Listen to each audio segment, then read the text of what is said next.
안녕하세요. 소우입니다. 안녕하세요. 모춘입니다. 6월이 됐습니다. 네, 새로운 큐레이터를 모셨습니다. 벌써 세 번째. 세 번째 큐레이터. 큐레이터 아니죠, 네 번째죠. 아, 모춘님, 저 포함해서 좋습니다. 상우님, 아주 좋습니다. 신감독님, 그리고 지금 와 계십니다. 네. 요번 큐레이터 분들이에요. 네, 두 듀오예요. 분이십니다. 네, 두 분을 모셨고 사실상 저의 사심이 굉장히 많이 작은 거예요. 네. 제가 지금 눈을 못 보고 있어요. 아니, 모춘님이 유난히 긴장하시는 게 동종 업계분이라 그- 유난히 긴장하시는 것 같아요.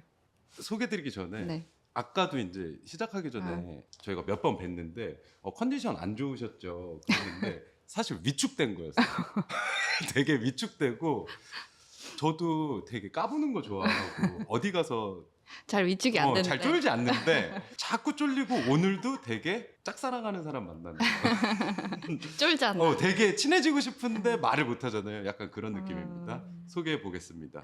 디자인 듀오 네. 신신이라는 이름으로 활동 중인 동영님, 혜용님. 네, 동형님, 혜용님 모셨습니다. 네, 안녕하세요. 네, 안녕하세요. 네, 안녕하십니까.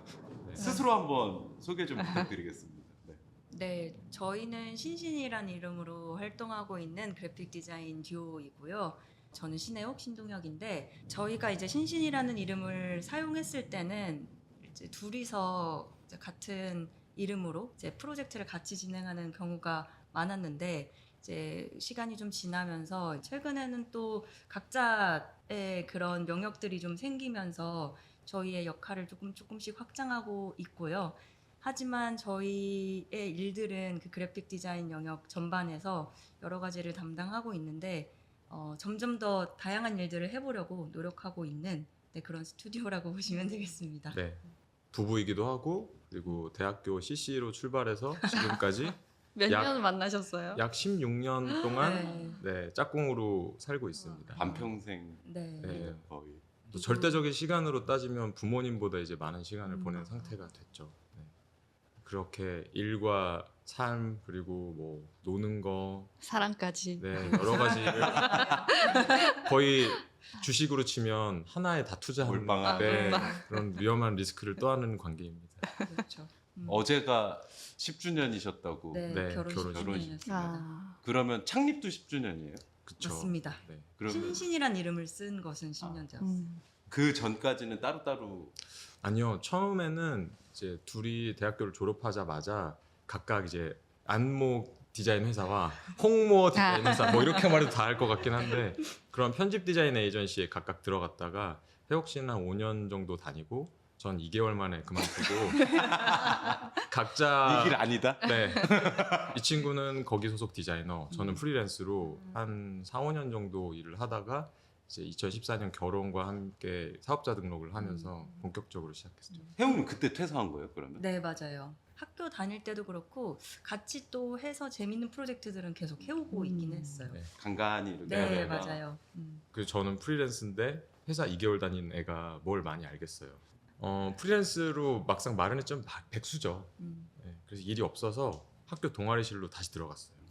부모님한테도 졸업생이. 걱정하실까봐 말을 못하고 한 10개월 정도 졸업생이 동아리실로 들어가서 후배들 눈치 보면서 교수님, 넌 왜 또 왔냐? 넌 뭐냐? 라고 이렇게 진짜 생각해보면 네. 빌런도 그런 빌런이 없었고 재학생들 입장에서 갑자기 약간 근데 그럴 수 있었던 게 저희 학교가 원래 한남동 지금 제일 핫한 네네. 장소에 있다가 군대 제대하고 복학하려고 왔더니 죽전 용인 산골짜기로 아, 입전했거든요.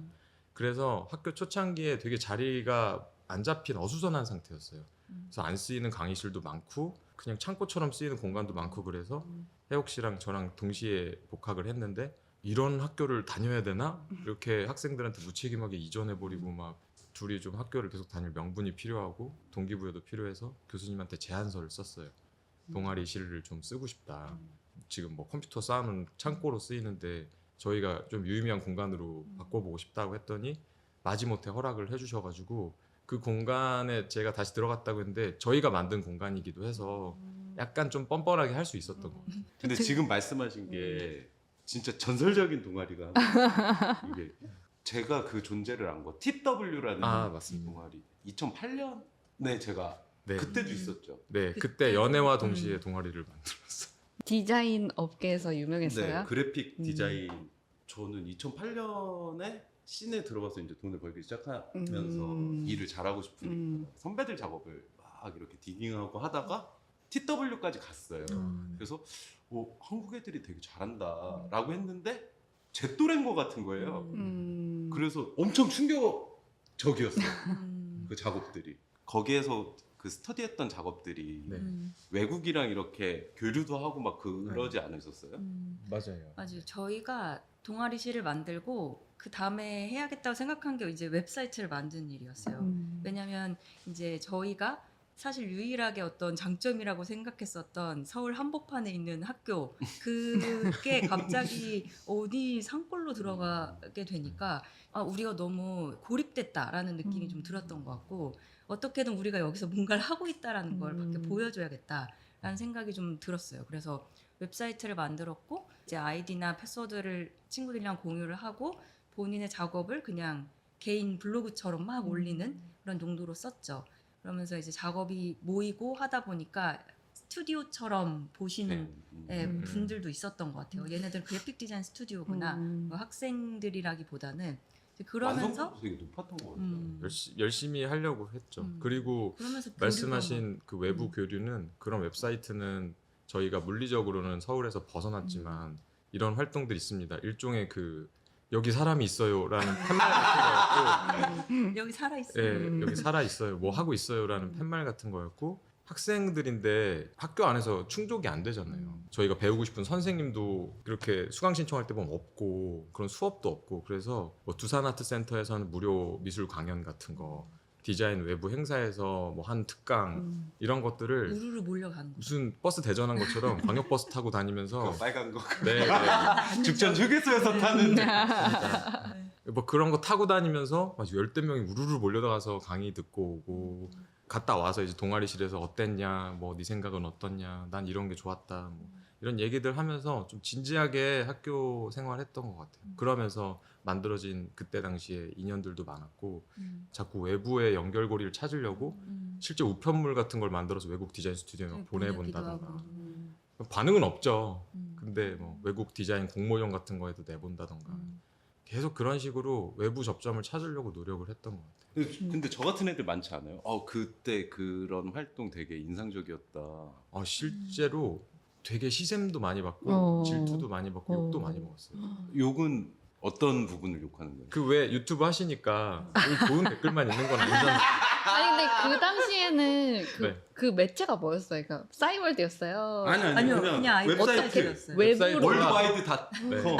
아니 블로그 같은 거 있죠. 위글루스가 한창일 그것도 때. 하고. 뭐 티스토리 이런 건가? 근데 되게 한국에서 우리가 상상하는 동아리의 형태랑 좀 달랐던 것 같아요. 그러니까 완전히 저는 그냥 멀리서만 본 네. 사람에서는 약간 밴드 같은 느낌. 좀 그런 것도 어떤 있어요. 그룹 같은 느낌이었구나. 아무튼 한국의 동아리랑 조금 다른 어. 성격이었고 되게 궁금한 게 그 완성도를 어떻게 유지했는지 그게 되게 어떻게 보면 초반인 거잖아요. 공부 중이었는데 그러니까 스튜디오라고 사람들이 느낀 게 학생작 같은 느낌이 되게 없었던 아니, 느낌? 지금 나도 보면 레벨이었어. 그 약간 어떤 되게 아름다운 필터가 지금 네, 입혀져서 근데 궁금한 게 보통 대학 생활을 한다고 하면 쫓기잖아요. 뭐 이렇게 과제도 해야 되고 뭐 이렇게 스펙도 쌓는다고 하고 그때 했던 작업들은 그냥 개인 작업인 거죠. 맞아요. 자체 근데 발이. 그 이전이라는 게 저희한테 되게 큰 사건이었던 게 그 영화에 대한 얘기도 하는 거니까 그 영웅서사의 위기. 어떻게 보면 그 극복 하면서 거듭나잖아요. 새로운 존재로. 근데 저희한테도 되게 작고 귀여운 이벤트긴 했지만 어떤 위기였어요.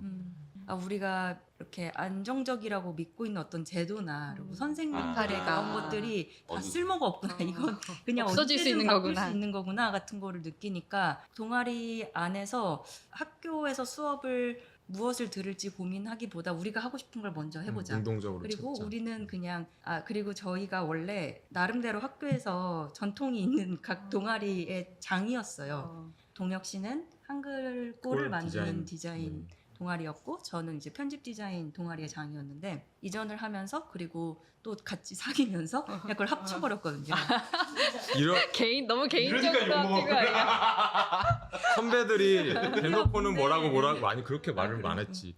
대놓고 말은 못하고 합쳤더라. 계속 이렇게 뭔가 씁쓸한 어떤 리뷰를 남겼어요. 나름의 동아리 역사가 있는데 뭐 공과 이런- 사가 합쳐져 버렸네. 맞아요. 네. 근데 저희한테 그런 역사 이런 것들이 다 이게 그냥 아무것도 아닌 거구나라는 걸 딱 체감을 하고 나니까 힘을 합쳐야 이것은 돼요. 그냥 우리끼리 한번 우리 힘으로 운영을 해보자라는 생각을 했고 그러다 보니까 평등한 물론 저희가 장이긴 했지만 어떤 프로젝트를 할 때도 이제 다 같이 시안을 만들어서 뭐 피드백을 주고 하면서 이제 한 개를 고른다던가 이런 식으로 하다 보니까 또 그 안에서 엄청나게 이제 경쟁 같은 걸 하게 된 거죠.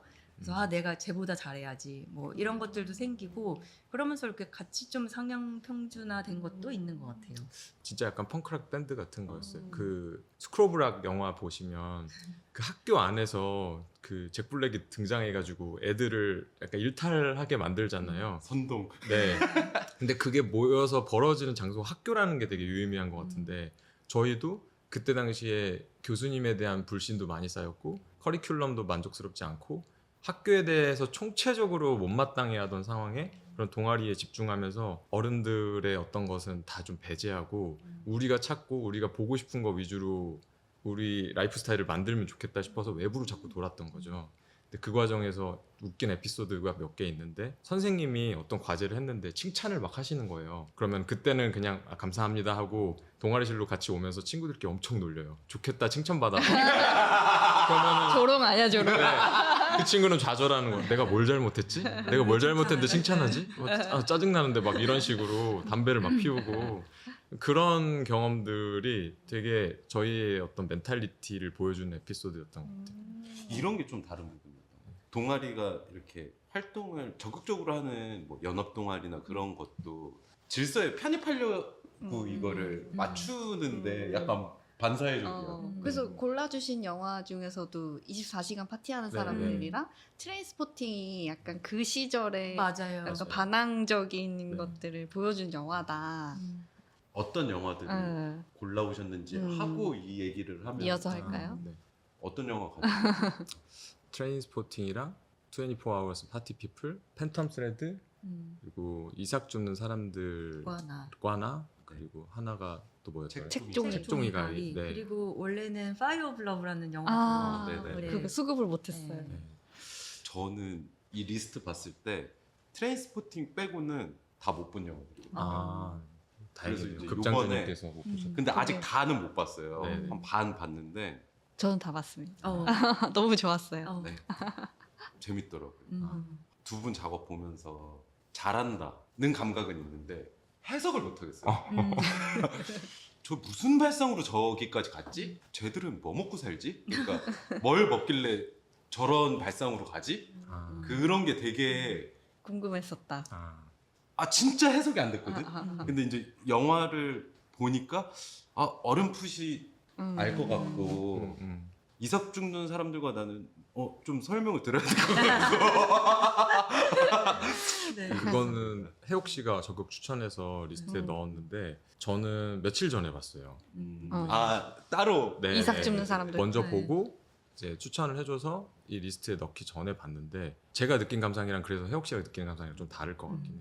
해옥 씨가 논문 주제가 뭔가 섞어 짜는 거 그리고 스레딩하는 거 이런 것과 연관돼 있는데 그 영화의 형식이나 이런 것들이 좀 맞닿아 있는 것도 있는 것 같고 보통의 영화 감독이 영화를 만드는 방식이 건축물 만들듯이 어떤 하나 위계 질서를 만들어 놓고 구조를 짜가잖아요. 근데 이 영화는 그냥 땅바닥에 떨어진 것들을 잘 엮어서 되게 병렬식이에요. 네, 네. 맞아요. 그래서 영화로 성립은 하지만 형식이 전혀 다른 음. 보통의 남성 감독들이 쌓아올린 금자탑과는 전혀 다른 형식의 플로우를 보여주는 게 되게 흥미로웠어요. 저도 그 영화가 되게 이렇게 기차 같은 그런 영화라고 생각을 하는데 전혀 상관없는 것들을 줍줍해서 맞아. 이렇게 하나의 이야기로 엮어내는 것에 관심을 감동을 받았고 저는 그 영화가 되게 좋은 게 그 감독이 아니스 바르다가 캠코더를 하나 손에 얻게 되면서 그걸로 그냥 본인이 보는 것들을 아무 맞아요. 의도 없이 음. 촬영을 하다가 그러면서 이제 얻은 푸티지도 주워다가 쓰고 음. 하면서 이야기가 시작되는 것인데 저희가 평소에 되게 둘이 얘기를 많이 하거든요. 그러니까 같이 작업도 하고 같이 살기도 하고 싸우기도 하고 막 이러니까 저희가 그냥 평소에 재밌다고 생각하는 것들을 많이 보고 공유하는 편인데 저희도 작업에 그런 것들을 되게 많이 적용하는 스타일이에요. 저희 아이디어를 기존에 저희가 봤던 거에서 되게 잘 주워오기도 하고 그리고 저희가 작업했던 거에서 또 주워서 쓰기도 해요. 그래서 이렇게 같은 아이디어로 전개된 작업들도 되게 많거든요. 근데 그런 태도가 그 영화에서 좀 많이 보여져서 되게 저는- 영감을 많이 네. 주는 영화. 손에 꼽는 영화예요. 네, 저는 어. 그렇습니다. 네. 하나의 글을 완성하려고, 그러니까 논문을 완성하려고 거기에 매몰돼 있던 경험이랑 연결된 영화니까 아무래도 좀 강렬한 거. 아, 그 작업할 때 보신 네, 저는 이제 대학원 시절에 본 것이긴 한데 그 당시에 이제 갑자기 영어로 논문을 쓰라고 하니까 뭘 어떻게 써야 될지 모르겠는 거예요. 아, 완전 개쩌는 학교 나오셨더라고요. 네, 그건 이따가 여쭤보겠습니다. 네. 괜찮은 학교. 그래서 저는 이게 아예 써지지가 않는 거예요. 그래서 어떻게 써야 하나 고민하다가 일단 안 쓸 순 없으니까 짧게 뭐라도 조각들이라도 써보자 하면서 썼던 것을 한 폴더에 모아놓고 보니까 이걸 이어볼 수도 있겠구나라는 생각이 들더라고요. 그러면서 저도 약간 감독은 아니지만 영화 몽타주를 만들듯이 전혀 상관없는 제 조각글들 그리고 제 작업들 이런 걸 연결해서 결국에 완성을 했거든요. 근데 그러면서 되게 이야기를 이렇게 만들 수도 있구나를 느꼈던 것 같아요. 네, 그리고 진짜 그 영화에서 가장 감명 깊었던 거는 되게 일상적인 풍경들의 연속이잖아요.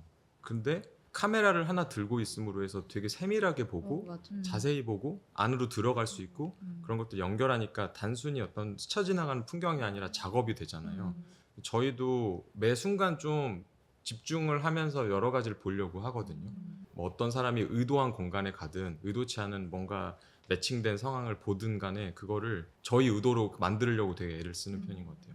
산책자처럼 계속 두런두런 보면 안 보이던 것들이 막 보이기도 하고 그런데 맞아요. 그런 걸 이제 그래서 작업에 계속 동영님 인스타그램 보면 네. 두서 없잖아요. 뜬금없는 어떤 이렇게 맞아요. 표현아. 네. 조각모. 갑자기 그리고 저한테는 엄청난 아트피스예요. 이게. 네, 그래서 그게 영화 제목이 저는 처음에 왜 이삭 줍는 사람들이 아니라 이삭 줍는 사람들과 나잖아요. 그래서 그런 조각 모음들이 나를 표현해 주는 게 되게 재밌는 포인트더라고요. 네. 그리고 그 나로 인해서 그게 이어지잖아요. 네, 사건들이 맞아요. 전혀 상관없는 네. 사건들이. 그래서 저는 그 손이 클로즈업 되는 장면이 맞아요. 되게 좋았거든요. 네. 그래서 그 장면이 이 조각 모음들을 나로 만들어주는 걸 뭔가 상징하는 것 같은 맞아요. 그래서 되게 근데 좋았어요. 저도 손 좋았는데 막 이렇게 막 이렇게도 하고 네. 네, 네. 이렇게 차를 찍고. 이렇게 주름을 막. 네. 근데 저 그거 느낀 게 내가 감독이라면 나는 안 찍었을 것 같아요. 맞아요, 너무 맞아요. 철부지 같이 약간 자기애도 있고 근데 네. 그 할머니잖아. 맞아요. 할머니 감독. 저렇게 철없이 살아야겠다. 약간 그런 귀여- 좀 다른 귀여운 생각을 음. 했습니다. 저는 되게 나긋나긋하고 귀여운 목소리로 나레이션을 하지만 엄청 반골이라고 생각했어요. 그러니까 영화 감독은 늘 카메라 뒤에 있어야 된다는 불문율을 깨고 화면에 계속 개입하는데 되게 적은 비용으로 큰 효과를 냈다고 생각하는 게 감독의 의도를 드러낼 땐 거대한 세트장, 엄청난 조명과 촬영팀 이런 게 등장하는 것만으로 되는 게 아니라 화면에 손 하나 등장함으로 인해서 그 효과를 내잖아요. 내가 이 일상 풍경에 개입했다라는 그 의도했다라는 거를 저는 거기서 어떤 낙차가 발생하는 게 재밌더라고요. 효율적인. 네, 효율적이고 그게 독특한 미학이나 미감들을 만드는 것 같고 그게 더 고유한 개성들도 생기는 것 같아요. 그런 미학 같은 게 오히려 제작비가 없음으로 인해서 발견되고 만들어지고 했던 게 저희한테는 오히려 그 제약이나 클라이언트가 주는 그런 것들 안에서 그 고유함 같은 걸 좀 찾아내는 훈련 같은 게 이런 영화도 보고 계속 얘기하고 하면서 평소 이상한 거 찍고 그게 작업적인 영역에서 가지고 오면 어떻게 표현될 수 있을지 고민하다 보니까 만들어졌던 것 같아요. 그리고 뭐 손을 찍은 장면이라던가 이런 것들 때문에 이 사람이 이 캠코더로 뭔가를 의도적으로 촬영을 한 것들을 엮은 것이 아니라 이렇게 자연스럽게 평소에 자기가 찍어놨던 푸티지도 주었고 그렇게 해서 이야기들이 그러니까 어떤 연출된 장면들을 이어붙였다기보다는 발견한 것들을 이어붙였다라는 것이 이제 확 인식이 되면서 영화 감독이란 마저 이야기를 편집하는 사람일 수도 있지 뭐 이것을 만들어가는 사람이라기보다는 편집해서 본인의 이야기를 구축해가는 사람일 수도 있지 이런 것들을 보여주는 맞아요. 장면이어서 저는 좋았던 것 같아요. 그 얘기도 했잖아요. 되게 멋진 브이로그 같다. 맞아요. 도쿄에서 쇼핑한 일과 뭐 이런 거랑 맞아요. 크게 다르지 맞아요. 않다. 맞아요. 네. 네. 그래서 되게 유튜브 같기도 네, 하고 네, 네. 너무 맞아요. 귀여웠어요. 저 옛날에. 고양이가 나오고 네. 옆에 있는 책이 나오고 그 책에서 어떤 페이지를 맞아요. 펼쳐서 미술관으로 연결되고 막 이런 네. 것들이 사실 내가 어디 갔다 이런 것들 보여주는 거랑 크게 다르지 않거든요. 근데 그 안에서 흡입력 있는 이야기를 만들어내고 한다는 점에서 그 영화들 다 장르가 다르잖아요. 다큐도 있고 네, 네. 뭐 이렇게 드라마도 있고 하는데 셀렉의 기준이 있으셨어요? 아니면은 그냥 마음에 남았던 거 우선순위 뭐 어떻게 고르셨어요? 이 리스트가? 일단 마음에 남아서 우선순위를 짰는데 그 마음에 남은 이유들을 한번 대화로 풀어보니까 저희가 좀 추구하는 삶의 지향점 같은 것들을 공유하는 정서가 있냐 없냐로 좀 구분했던 것 같아요. 그러니까 저희는 워라벨이란 말 진짜 싫어하거든요. 그러니까 그걸 추구하시는 분들을 뭐라고 하는 건 아닌데 저희한테는 안 맞는 가치 같아요. 둘 다 가짜로 연기하는 것 같다는 생각을 많이 하거든요. 그러니까 일을 적당히 하고 그러면 삶도 그 일을 적당히 한 만큼 적당히 살고 요 개념이라고 생각하지 뭐 어느 거 하나도 고점을 찍은 게 없는 개념 아닌가라는 생각이 들어서 저희는 일이 되게 중요해요. 저희가 살아있는 이유이기도 하고 막 그걸 안 할 거면은 뭐하러 살지? 라는 생각도 들 때도 있어요.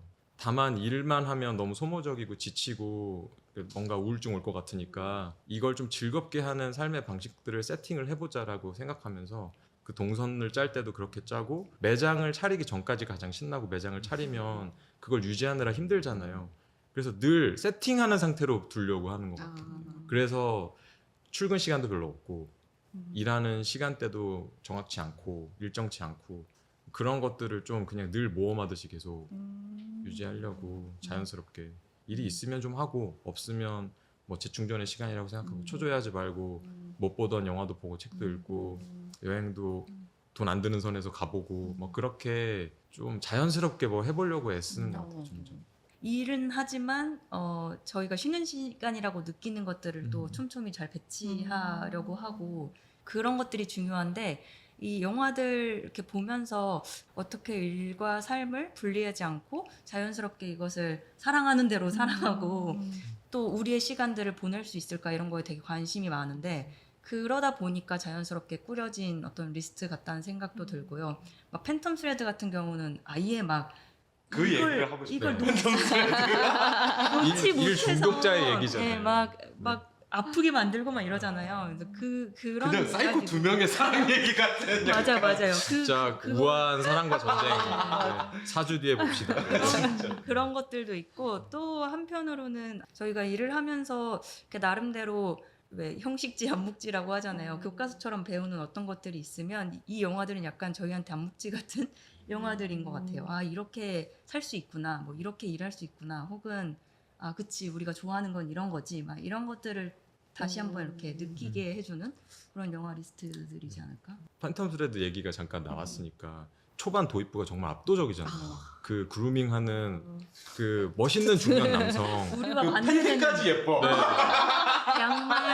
양말 네. 길이 같은 거. 진짜 그 패티시로 점철돼 있는 장면인데 뭐랄까 그거 보는데 그 사람은 그냥 삶이 자기 작품인 것 같거든요. 그런 거를 담기만 해도 예술처럼 느껴지잖아요. 그냥 미장센이고 뭐고 그냥 면도하는 씬인데도 왜 아름답지?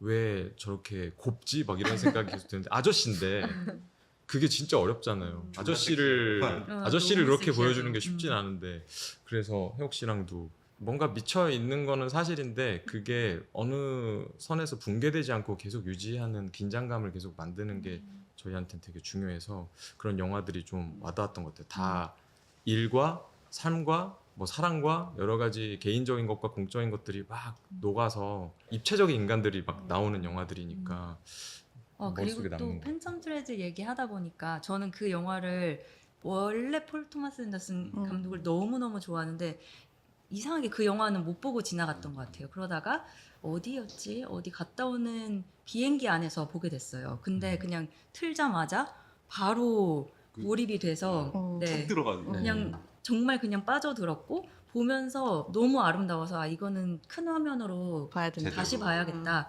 아마 도착한 그날 저녁에 다시 네. 집에서 두 번을 프로젝터로 그냥 네네. 네 프로젝터로 크게 쏘아놓고 봤던 걸로 기억을 하는데 이게 그냥 너무 모든 게 아름다운 거예요. 그 맞아. 영상도 아름답지만 타이포그래피도 어, 아름답고 맞아요. 네. 타이틀과 엔딩 크레딧 올라가는 것도 다 너무 아름답고 해서 그 모든 것이 좋았던 영화로 이렇게 기억이 되는데 저희가 고른 이 영화들이 엔딩 크레딧이 다 괜찮고 멋있다. 아, 그 글자들을 저는 잘 진짜 쓰는. 한국 영화계의 불만이에요. 왜 타이포그래피가 엉망이에요. 네. 미감이 좋잖아요, 두 분이. 참, 그건 제가 봤을 때 네네 뭐 그렇게 얘기해 주시면 오늘은 성수동 나오셨고 네. 이렇게 이제 돌아다니시면 시각적으로 피로하실 것 같아. 그 아름답지 않은 것들을 보면. 일주일에 한두 번 서울을 오잖아요. 그래서 버틸만한? 네 버틸만한 HP를 네네 그 아니, 아니. MP를 좀 채워넣고 근데 오히려 그런 거 그러니까 저희가 서울을 되게 좋아하는 이유 사랑하죠. 중에 하나도 막 엉망진창이고 모든 게 막 뒤섞여 있고 해서 그렇거든요. 이게 뭐 당연히 뭐 저희 영화 리스트처럼 네, 도쿄 가면 일관성이라고 거짓말하지 마요. 눈이 편하고 막 그렇지만 좀 또 한편으로는 재미도 없는 것 같아요. 그래서 아 이건 너무 완벽하게 만들어져 있는데 우리가 그냥 그런 어떤 세트장에 들어간 느낌인데 한국은 막 파면 팔수록 막 재밌는 것들이 나오고 그래서 동혁 씨가 진짜 사진을 많이 찍고 뭐 그런 것들 인스타그램에 올리니까 뭐 좋아요 없고 막 이런 건데 그런 거 치고는 팔로워가 많은 것 같아요. 그러니까요. 그게 신기해. 근데 팔로워 수 대비 라이크 수가 없어. 근데 이제 뭐 작업을 가끔 올리거나 혹은 뭐 저희 일상 올리거나 이러면 막 라이크가 많은데 집 사진 동혁 씨가 올리면 반응이 좋고 재밌다고 생각하는 거 올리면 아무도 공감 안 되는. 그러니까. 앞으로 제가 누르겠습니다. 너무 애쓰지 않아 주셔도 돼요. 그 팬텀 스레드 얘기로 가면 네. 연인이기도 하고 네. 그리고 같이 동료이기도 네네네. 하잖아요. 뭐 이 수직적이긴 하지만 그리고 저는 그 영화 보고 약간 임재범 전쟁 같은 사람 아, 네. 엄청 파괴적이잖아요. 맞아요. 네. 아. 저희는 되게 저희 얘기 같다고도 아, 생각했어요. 파괴적이에요? 어떤 면에서는 그렇겠죠. 아, 뭐. 그 모든 관계가 그렇지만 혜옥 씨가 이렇게 강단이 있는 사람이에요. 저는 조금 이렇게 유도리를 좀 부리는데 이 친구는 진짜 직진 타입인데 가끔 그게 좀 부담스러운. 예를 들면 직진이라는 게 이건 고집이 되게 세요. 아, 그리고 주로 혜옥 씨 의견대로 돼요. 그래서 가끔 혜옥 씨가 감기가 걸리거나 약간 몸살 기운 있으면 되게 순한 양 같은 게 돼요. 아픈데 미안하지만 너 딱 좋은 것 같아. 완전 올리려고 그, 그 정도 약간 그 마지막 상태까지. 장면에서 너무 공감되는 거예요. 그래 이게 약간 부부 관계지. 너무 사랑하고 너무 같이 있는 게 좋지만 약간 아팠으면 좋겠다. 아, 그래서 약간 순한 양이 돼서 날 찾았으면 아, 좋겠다. 그런 거지 공감한 거구나. 네. 아. 뭔가 그 관계라는 게 단순히 좋은 면만 있는 건 아니잖아요. 맞아. 서로를 약간 파괴하면서 상대방의 그 누울 자리들을 마련해주는 그런 것도 필요한데 이 친구한테 없는 면을 제가 가지고 있거나 저한테 없는 면을 지금 가지고 있으니까 그게 상호 보완적으로 딱 맞물리게 되는데 그런 거를 그 영화에서 너무 드라마틱하게 잘 보여주지 않았나. 물론- 이 사람은 일만 계속하다간 아마 단명했을 텐데 독버섯을 주기적으로 먹여주면서 쉬게 하고, 아프게 하고. 네, 저 마지막 독버섯 그 모두가 그랬을 것 같아요. 죽지 않을 정도로 네. 죽지 않을 정도로. 딱 아플 정도로만 땀 뻘뻘 흘리면서 아. 침대에서 며칠 딱 몸져 누워 있으면 회복이 되잖아요. 이 영화는 제가 어쩌다가 리뷰를 읽었을 때 누가 그렇게 표현해 놨더라고요. 180도 미친 사람들 둘이서 만나서 360도로 돌아서 어떤 일상으로 돌아오는 이야기라고. 정상 궤도로 돌아오는. 네. 제가 본 리뷰는 맞네 맞네. 알마 알친년 그거 보셨어요? 그 먹인다고 이렇게 먹을 때 맞아요. 아. 근데 화면에 담긴 사람들이나 그 배경들이 정말 막 우아하고 아름답잖아요. 그리고 얘기 자체는 네. 엄청 진짜 파괴적이어서 음. 우아한 화면 자체가 너무 야하다고 맞아요. 해요. 아, 그렇죠. 되게 태폐적으로 네, 네. 느껴지기도 음. 했어요. 그 그게- 저희는 뭔가 볼 때 낙차가 있는 걸 좋아하는 것 같아요. 되게 고급 재료로 쓰레기 음식 만드는 것 같은 음. 느낌을 받을 때 이상한 카타르시스를 느껴요. 그건 그래서 저희 엄청 출신 우아하게 성분이랑 다뤄지지만 사실 그 안에는 되게 폭력적이고 그리고 사실 보통의 어떤 디자이너와 뮤즈 막 이런 관계가 되게 뻔하잖아요. 맞아요. 근데 이 영화는 그것을 되게 둘의 요상한 어떤 관계를 음. 보여주면서 이걸 뒤튼 맞아요. 영화잖아요. 그런 점에서 그리고 또 엄마를 어린 나이에 잃어서 생긴 어떤 모성에 대한 그런 것들이 다 컴플렉스가 있고 이제 거기에 이제 뮤즈라는 그 알마라는 존재가 또 역할을 하게 되고 또 그 남자를 돌보게 되고 이런 것들이 막 그 안에서 되게 이상한 전복의 전복 같은 맞아요. 것들이 일어나는데 그런 이야기의 어떤 큰 틀도 되게 좋았고 저는 되게 야하고 또 변태적이라고 생각했던 장면이 옷 솔기에 이렇게 막 메시지를 숨기거나 아니면 맞아요. 엄마의 머리카락 같은 거를 숨겨놓고. 꿰매서 넣고 이런 장면들이 또 너무 좋았거든요. 그리고 굉장히 변태적이고 야한 거 좋아하시는 분.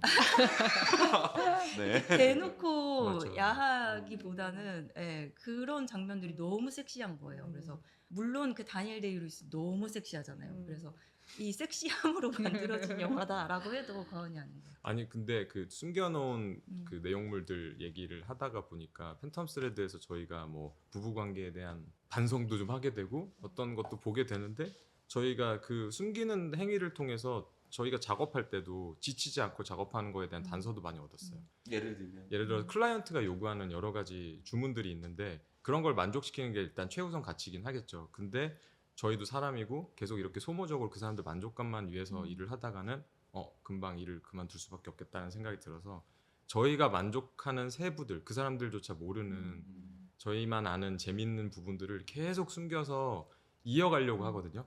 어떤 건에서 하나의 프로젝트에서 만족하고 끝나고가 아니라 여기서 있던 걸 다음 프로젝트에서 은근하게 이어서 저희 선에서는 보이진 않지만 이렇게 어떤 선을 잇는 행위들을 계속해요. 그래서 A라는 클라이언트가 요구한 어떤 것을 하다가 B라는 클라이언트의 어떤 작업에 거기서 생긴 물음들이나 호기심 같은 것들을 이어서 적용해보고 다음으로 또 이어지고 그게 이게 선형적으로 이어지지 않고 산발적으로 이어진다고 하더라도 크게 봤을 땐 이어지게끔 그런 단위에서 노력들을 많이 하는데 팬텀 스레드는 그게 뭐 변태적이고 아름답기도 하지만 뭔가 일을 계속하는 지속성 같은 거를 좀 어떻게 해야 되는지에 대한 단서도 됐던 것 같아요. 팬텀 스레드가 보이지 않는 실이라고 네. 하더라고요. 뭐 연결된다. 네. 그리고 둘의 관계에 있어서 보이는 그 역학들 팽팽했다가 느슨해졌다가 맞아요. 팽팽했다가 느슨해졌다가 이어지는 것뿐만 아니라 그런 탄성도 좀 전 재밌었던 것 같아요. 낚싯줄 같이 진짜. 네. 그래서 어떤 부분에서는 엄청 팽팽하게 줄다리기를 하다가 어떤 부분에서는 한 명이 좀 져주다가 느슨해지는. 네.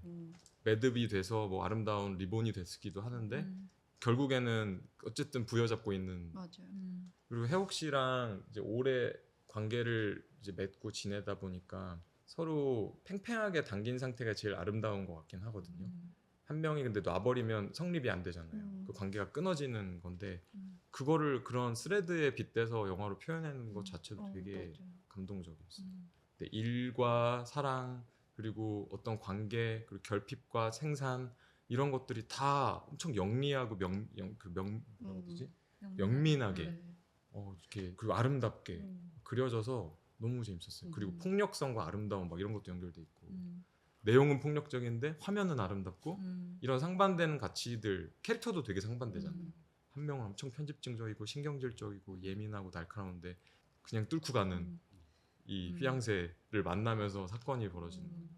저희가 예전에 어디 매체에서 인터뷰할 때 약간 저희끼리 계속 줄다리기 하고 있는 상태인 것 같다는 얘기를 많이 했거든요. 근데 저희는 그 상태가 되게 좋은 것 같아요. 그렇지 않으면은 한 명이 느슨해져서 어떤 한 방향으로 끌려가다 보면 위계가 발생하게. 위계도 발생하고 그리고 제가 그때도 그런 표현을 썼는데 그러니까 서로 약간 과일이 무르지 않도록 이렇게 굴려주는 존재라고 그것을 좀 팽팽하게 유지하면서 저희가 좀 계속 어떤 신선한 상태를 유지하려고 노력하는 것 이게 되게 저희한테는 중요한 부분인 것 같다는 생각이 들어요. 그래서 뭐 그 정도로 막 그 정도까지는 아니다. 그렇지만 네 어느 정도 네, 아주 저는, 네, 아주 영화니까. 작은 팽팽한 실을 유지하려고 노력한다. 사랑에 대해서 되게 극단적으로 해석해 버리는 사랑의 아, 속성을 네. 막 그 과학적인 면이나 근데 그거를 이제 적극적으로 표현하기 위해서 디자이너라는 직군을 갖고 온 거잖아요. 네, 그럴 수 있죠. 패션 디자이너라. 네. 패션 디자인. 근데 우리가 일반적으로 디자이너를 생각할 때 좀 예민하고 좋게 얘기하면 섬세하고 근데 예민할 수밖에 없는 것 같긴 맞아요. 해요. 그런 디테일한 미감을 예민해요? 다루는 직업이라. 저는 좀 예민한 편이에요. 예민한 예민하죠. 네. 혜옥 씨는 좀 예민하진 않아요. 그러니까 그러니까 편이지. 혜옥 씨는 좀 일정해요. 아, 그 예민함의 정도가. 근데 아, 저는 동요되진 않지. 네, 거의 똑같은 레벨의 어떤 긴장감이 있고 저는 몰입하면 안 들어요 끝으로 아무것도. 아. 레이놀즈? 그럼 난 독보서 왔을 네. 때. 그래서 저는 어떤 친절함이나 다정함을 베푼다고 하면 제가 되게 애를 쓰는 상태예요. 그래서 아. 친구도 많이 없어요. 그게 힘들어서. 아. 그래 차라리 물건에 집중하는 게 낫지. 살아있는 유기체는 너무 힘들다. 저 같은 사람은 그냥 이렇게 친구 한 명만 두는 게 작업할 때 그냥 다 차단이에요. 이렇게 블랙아웃 돼요. 이렇게. 블랙아웃이에요. 네, 경주마처럼 막 이렇게. 아무것도 안 들리고. 네. 사람들이 자기 업무 방식을 표현할 때 난 멀티 잘 돼 혹은 난 멀티 안 돼. 안 되는 완전 안 되는 스타일입니다. 그쵸. 근데 만약 평상시엔 되게 산만해요. 영화를 보다가 뭐 핸드폰 했다가 이렇게 놀 때. 네, 놀 때는 그냥 셧다운을 한 상태이기 때문에 다 해요. 그래서 혜옥 씨는 가끔 화를 내요. 왜냐면 이 친구는 일정한 사람이기 때문에 대충 계속 집중하고 있거든요. 예측 가능한. 네, 영화를 볼 땐 영화를 본다.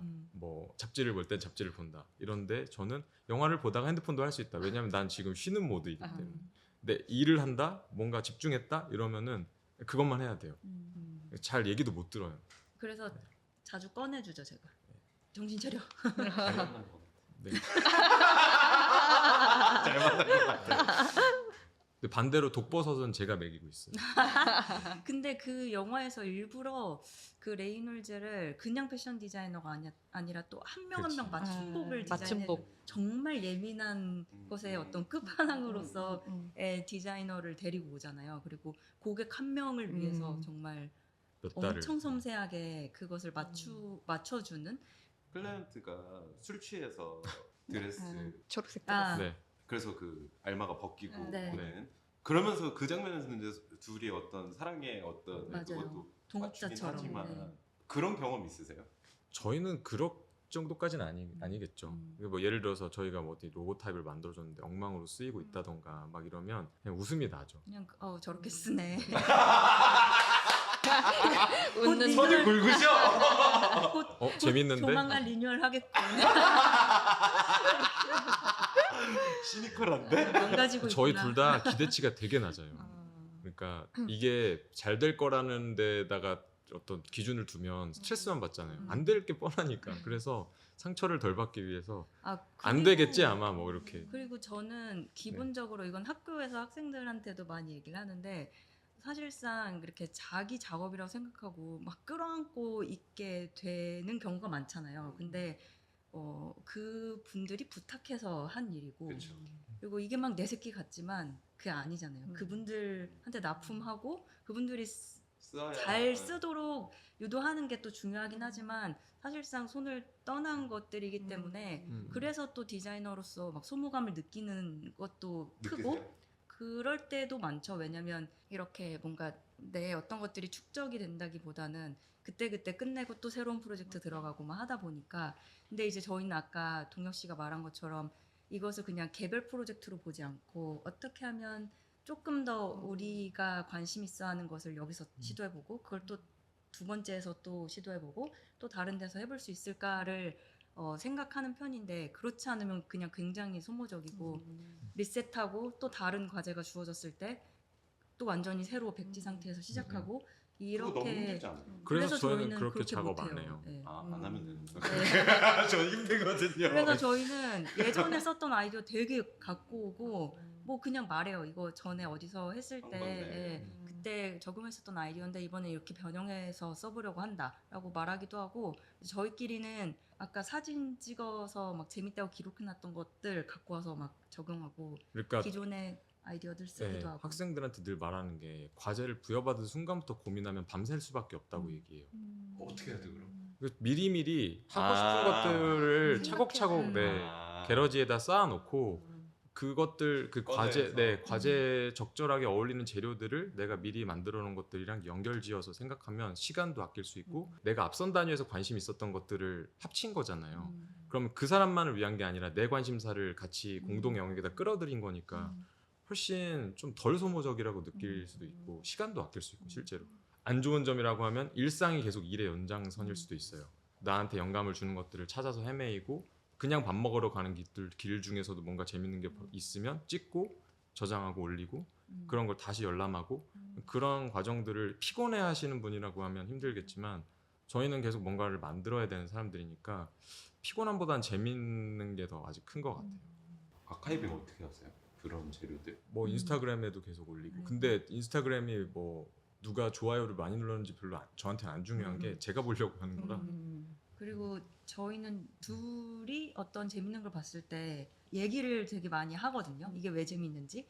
이것도 또한 학생분들한테 많이 얘기하는데 그냥 선생님 평소에 모드가 나오네. 평소에 뭔가 이렇게 좋다고 할 때 그냥 라이크 누르고 끝내는 습관보다는 이게 왜 좋은지를 좀 얘기하고. 입체적으로. 얘기하거나 혹은 깊이 생각해 보거나 뭐 가능하다면은 한번 노트에 써본다던가 그런 게 쌓이면 훨씬 더 그 장면을 이렇게 내 머릿속에 넣어놓을 수도 있고 그리고 저희는 그런 것들을 되게 공유를 많이 하는데 각자 머리에 넣어놓는 거예요.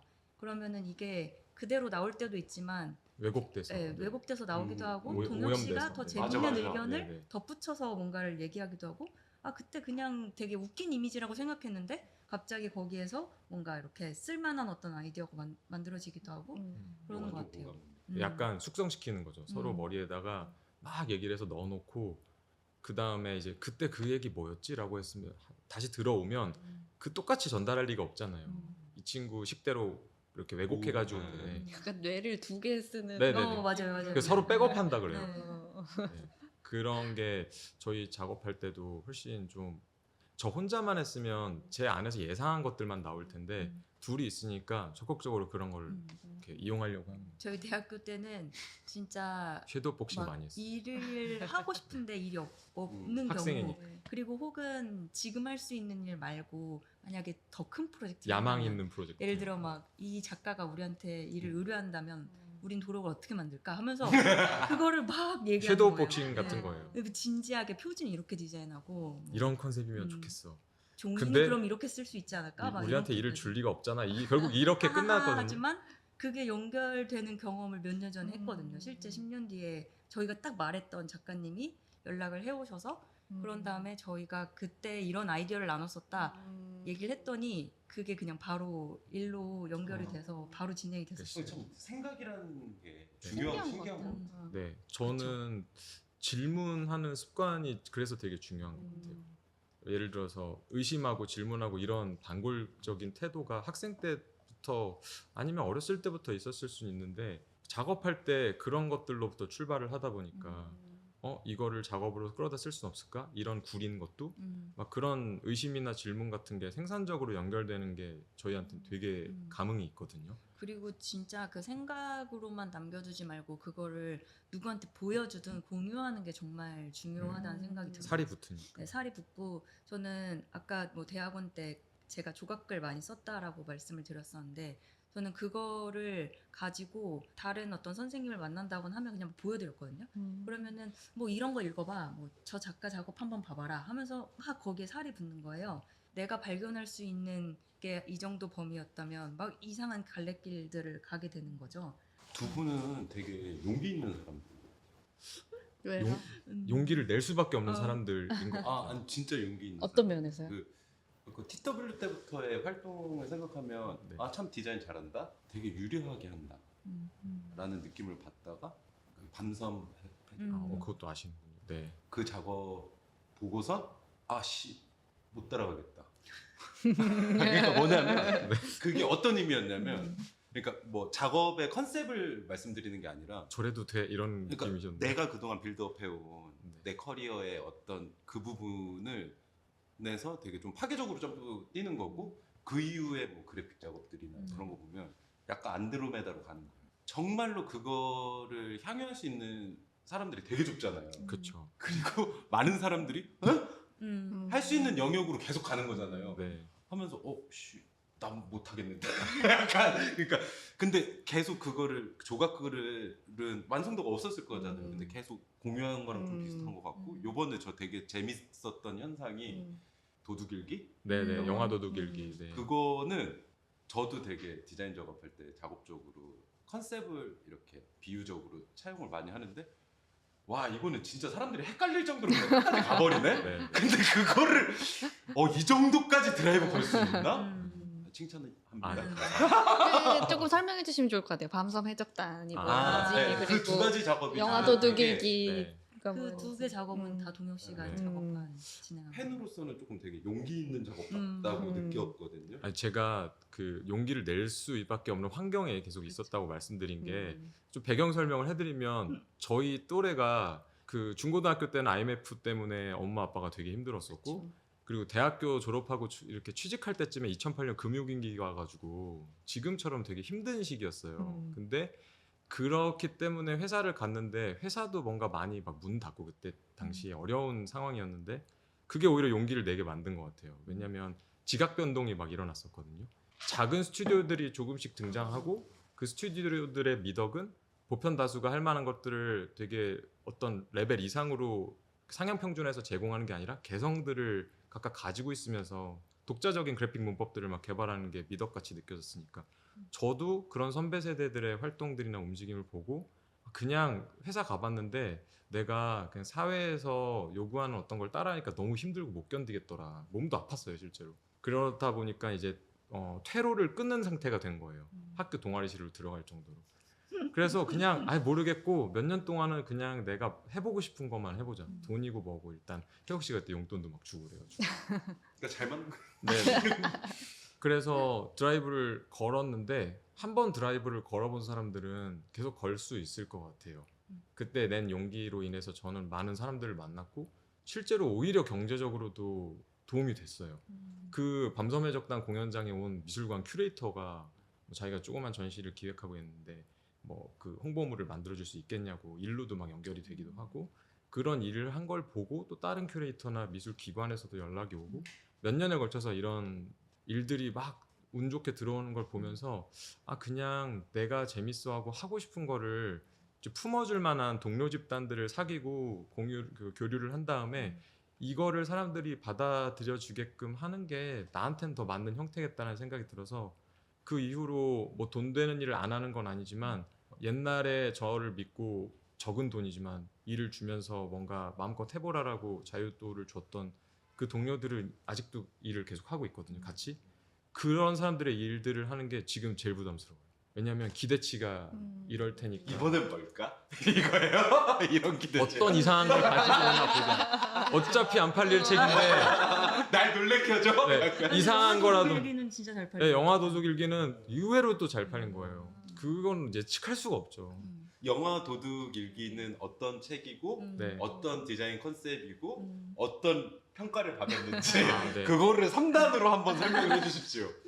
영화 도둑일기는 한민수 씨라는 저자가 영화에 대한 해적지를 바탕으로 다양한 인터뷰라던가 자기가 쓴 글 같은 걸 모은 책이에요. 해적지가 뭡니까? 해적질. 해적질, 질. 네. 도둑질, 네, 해적질. 네, 네. 네. 그 뭐 영화로 치면은 몰래 누가 캠코더를 들고 와서 영화를 몰래 찍었다. 불법 촬영해서 네. 가지고 온다던가 그걸 또 토렌트 같은 사이트에 불법으로 공유를 한다던가 그런 걸 통해서 뭐 구하기 힘든 영화들 같은 것들은 누군가 엉터리 자막을 입혀가지고 또 퍼뜨린다던가 어떻게 보면은 외부의 이상한 어둠의 길에서 사람들이 뭔가 나누고 향유하고 거기서 만들어진 이상한 담론이나 얘기들이 있을 거고 그거에 대한 글을 다룬 책이에요. 그래서 이 책을 디자인해달라는 의뢰를 받았을 때 그 학교와 그런 출력소 같은 데서 논문 같은 거 아니면 책 같은 거 불법 복제 많이 했잖아요. 그런 인상을 좀 주는 책이면 좋겠다 싶어서 일부러 완전 저사형. 네. 막 깨지고 정확하게, 막. 네. 그리고 활자체는 최정호 선생님이 모리사와에 납품했던 되게 명조체 원형이라고 할 수 있는 활자체를 썼는데 그거에 아웃라인을 둘러서 저 나름대로는 아까 그 팬텀 스레드처럼 나름대로 이상한 재미를 추구했던 거죠. 약간 잉크젯 프린터로 그냥 복사지에다 출력했을 때 잉크가 번져서 글자가 약간 뭉개지는 현상 같은 거를 본문에 적용을 해본다던가 그리고 한 번 스트로크를 더했으니 강조 구문에서는 더 두껍게 처리를 해본다던가 그게 좋은 타이포그래피는 아니잖아요. 그 학교에서 배우는. 근데 뭔가 영화 주제랑 잘 어울릴 것 같아서 그렇게 써보기도 했고 요즘 책들이 되게 작아지는 추세예요. 왜냐하면 핸드폰에 익숙한 이 그립감이 보편 다수한테 좀 체화돼 있어서 그걸 좀 반하는 펼친면이 A4가 돼서 복사해가기 편하게 만든 것도 있고 가운데 이렇게 검은 선을 넣어서 좌우수를 구분하는 어떤 실선 역할을 좀 해줬으면 좋겠다는 생각도 있었고 그러니까 복제를 염두에 두고 레이아웃도 짜고 실제로 복제해서 만들어진 것 같은 그 저열한 타이포그래피 작업도 좀 했고 저열한. 네. 근데 그게 오히려 어떤 그 독자층한테는 반응이 있었던 것 같아요. 예를 들어서 해적지를 논하는데 엄청 멀끔한 디자인의 양장제본 책이 나오는 것보단 사람들의 어떤 거를 좀 건드렸던 거가 아닐까. 근데 그거는 그걸 노렸다기보단 그냥 제가 그렇게 하고 싶어서 했던 건데 이상하게 연결이 된 게 저한테는 좀 재밌는 순간이었어요. 그래서 뭐 사람들이 디자이너 진짜 이 제대로 얘는 디자인 제정신 아니다. 아니, 배우지도 못한 놈이다. 진짜 최고의 칭찬이라고 생각해요. 너무 좋아요. 그냥 사람들이 이렇게 반응이 있다는 기본적으로 반응이 없기 때문에 제가 하는 뭘 하든 뭐 이런 이게 우려졌다. 네네 뭐 이런 요나스 책이라던가 뭐. 그래서 아무도 안 물어봤는데 제가 혼자 이제 디자인 노트 같은 거 인스타그램에 장황하게 막 올리기도 하고 그런 게 뭐 어느 누군가 디자인을 공부하는 친구들한테는 이런 의도로 이렇게 했구나 보면서 뭐 도움이 될 수도 있고 하니까 그냥 뿌려 놓는 건데 기본적으로는 제 만족 팬텀 스레드 같은 거라고 생각하고 하죠. 저한테는 그런 좀 반골기질이나 아니면은 어떤 카운터 펀치 같은 걸 늘 꿈꾸거든요. 학교도 그렇게 명문대가 아니고 그리고 심지어 인서울의 어떤 어드밴테이지도 세상이 뺏어갔고 경기도에 살면서 늘 서울을 꿈꿨는데 서울과 계속 멀어지는 근데 그게 저한테 되게 좋게 작용하고 어떤 객관적인 거리에서 뭔가를 볼 수 있는 그 관점을 좀 제공해 준 것 같아요. 그러니까 아까 용기 있다고 하셨는데 사실 저희가 하는 일들이 다 그런 거는 아니고 뭐 프로젝트 규모가 크거나 뭐 예산이 크거나 한 일들은 이제 용기를 내서 하지 못하는 편이죠. 근데 그런 걸 해야 또 용기 있는 그쵸. 프로젝트를 할 수 맞아요. 있으니까. 그 밸런스죠. 밸런스가 참 네. 맞아요. 근데 이제 그런 식으로 조금 예산이 적어서 그리고 디자인 비용이 적어서 저희한테 좀 많이 자유도가 주어졌을 때는 그때는 이제 드라이브 네. 저 개인적으로는 깃발 꼽는다라고 자꾸 얘기하는데 아무도 눈여겨보지 않던 어떤 기법이나 어떤 의도에 부합하는 시각화 시도해보고, 작업을 이제 깃발 꼽는 차원에서 막 하는 거예요. 누군가 그걸 이제 따라하면 아류가 되는 거잖아요. 제가 먼저 꽂았으니까. 그런 식의 나름의 게임 같은 걸 해요. 돈 많은 돈은 안 되지만 깃발 꽂았다. 그럼 재밌었다. 됐다. 네.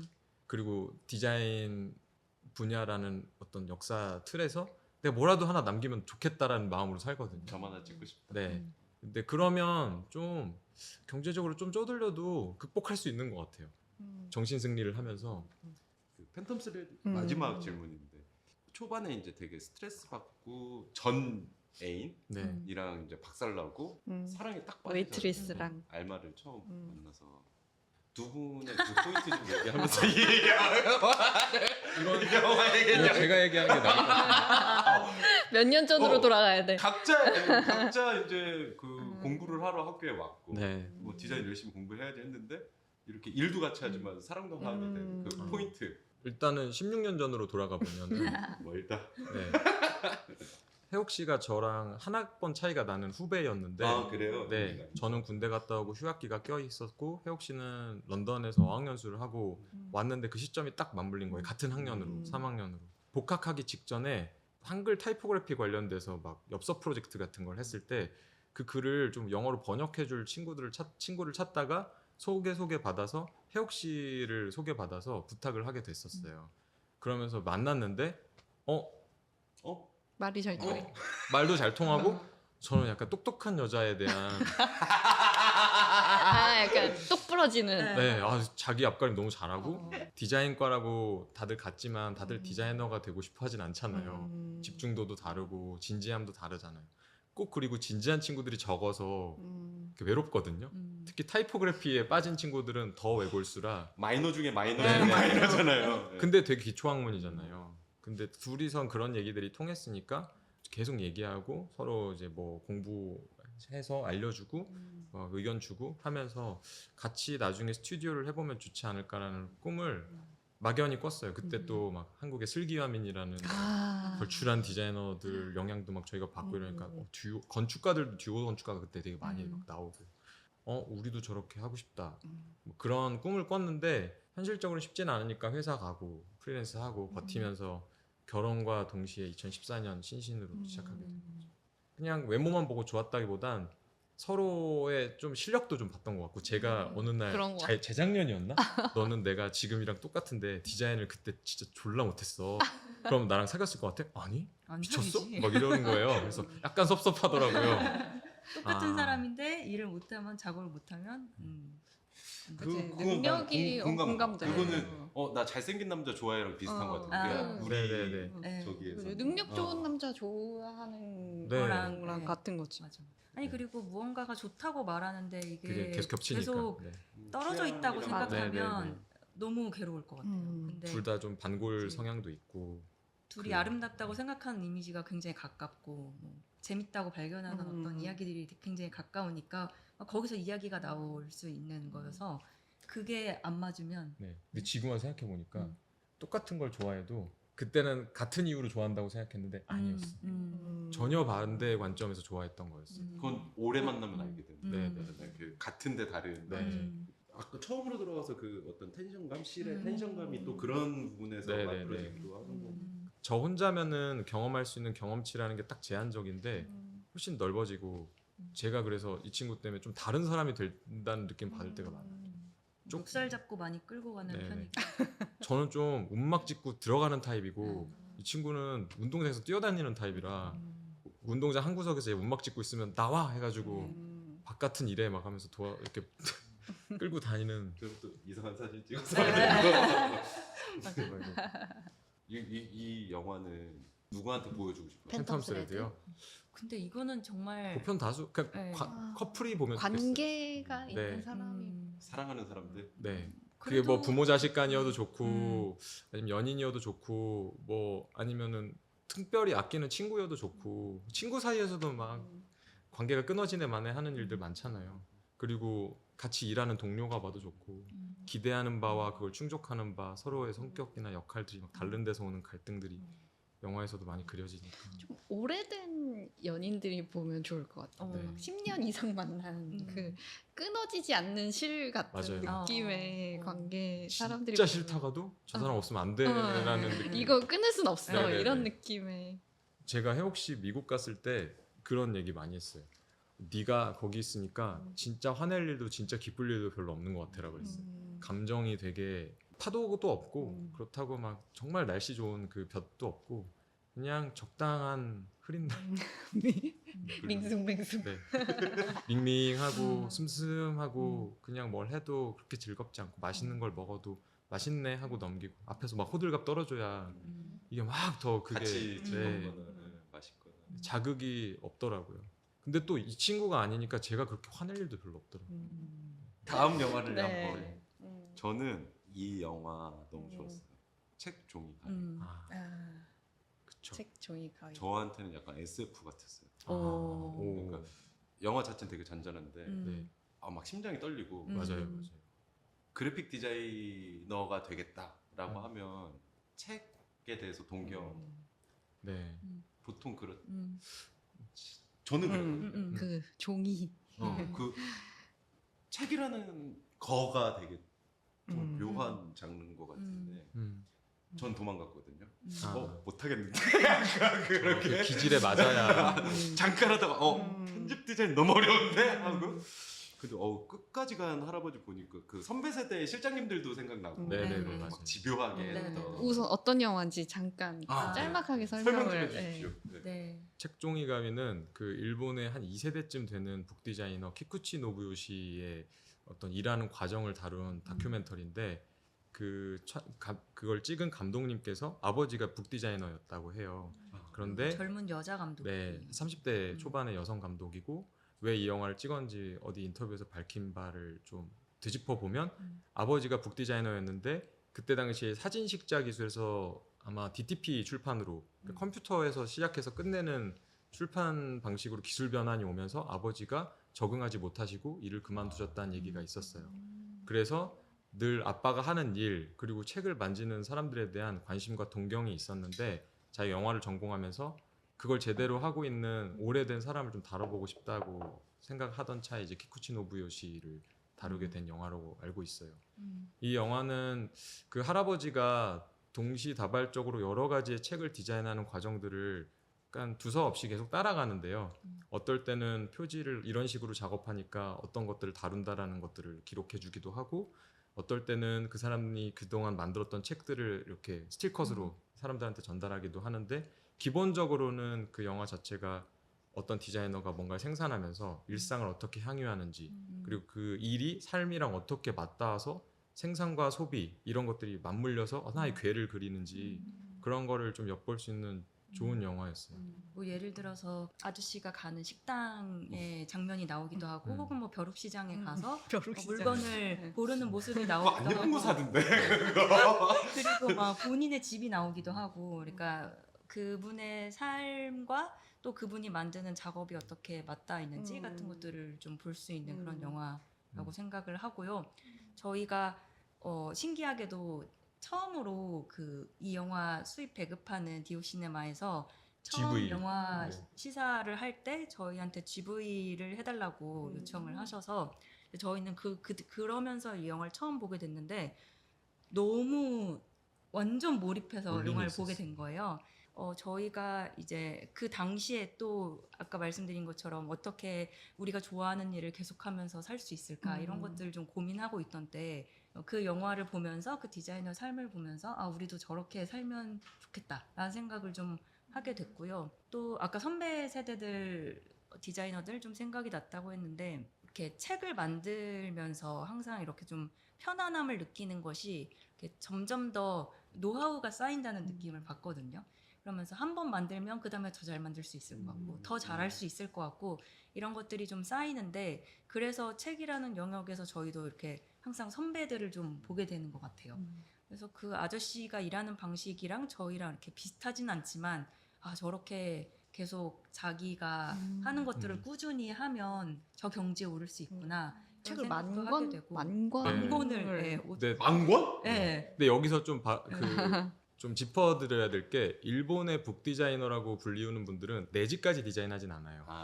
표지. 네, 표지. 그 장정이라고 하는 내지도 가끔 하는데 맞아요. 그건 정말 특별한 경우고 보통 소설책이라든지 일반적인 문고판 책들은 표지 장정을 많이들 하시죠. 그런 책들 다 포함해서 이제 만여 권이 넘는 책을 그래도 엄청나게 그래도- 평생 만권이라는 것은 진짜 그리고 제가 그때 GV에서도 처음으로 이제 했던 말이 저희는 왜 책을 만든다고 했을 때 왜 가위가 들어갈까 이 책 종이 그리고 가위. 그 네. 가위가 너무 이상한 거예요. 근데 뭐 저희가 이 영화 리스트를 꼽다 보니까 또 그 가위 얘기를 하면서 편집 얘기를 안 할 수가 없을 것 같은데 뭔가를 이렇게 잘라서 붙이고 자기가 원하는 그 그림을 만드는 그러니까 그게 완전히 저희랑은 조금 세대가 다른 그리고 그 영화 안에서도 젊은 디자이너는 제자가 나오죠. 네.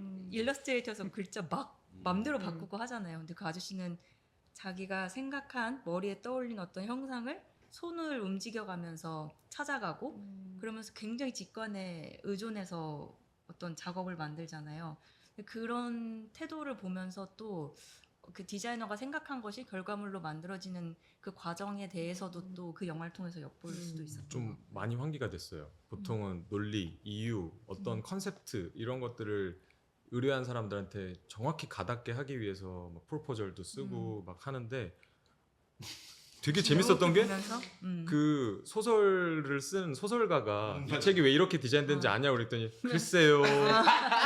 뭐 뜻이 있지 동문서답 않을까요? 하시잖아요. 늘 오래 관계를 맺어왔고 해줬기 때문에 신뢰를 하고 있습니다라는 둥. 진짜 여러 가지로 좀 충격적인 네. 일의 그 과정들이. 근데 그게 문학이랑 너무 잘 붙는다고 생각했어요. 그 엉뚱한 답변을 하는 걸 보면서 사람들마다 그 추상적인 표지나 어떤 것들을 보고 다 다르게 감상을 생각할 다 수 다르게 할 수 있으니까. 있는 게 되게 열린 작업 같아가지고 아 저런 게 오히려 더 좋겠구나라는 생각도 들었고 이제 혜옥 씨랑 저랑 늘 어떤 논리, 구조 그리고 그게 설득이 되냐 마냐 이거에 좀 집착을 하는 게 어쩔 수 없잖아요 디자이너들은. 그런 부분에서 저렇게 직관적인 작업들이 아름답고 보는 재미도 있고 저 사람이랑 삶의 태도도 맞닿아 있고 하니까 되게 당연한 건데 새로웠어요. 그리고 SF 영화 같다는 SF 같다고 말씀하신 게 저는 너무 공감되는 게 그냥 사람이 종이로 활자체에 집중해서 자르는데 그걸 거대한 화면으로 보니까 엄청 몰입하게 되더라고요. 와, 그 진짜 스릴감도 좀 있고 잘못 자르면 어떡하지? 초반에 네.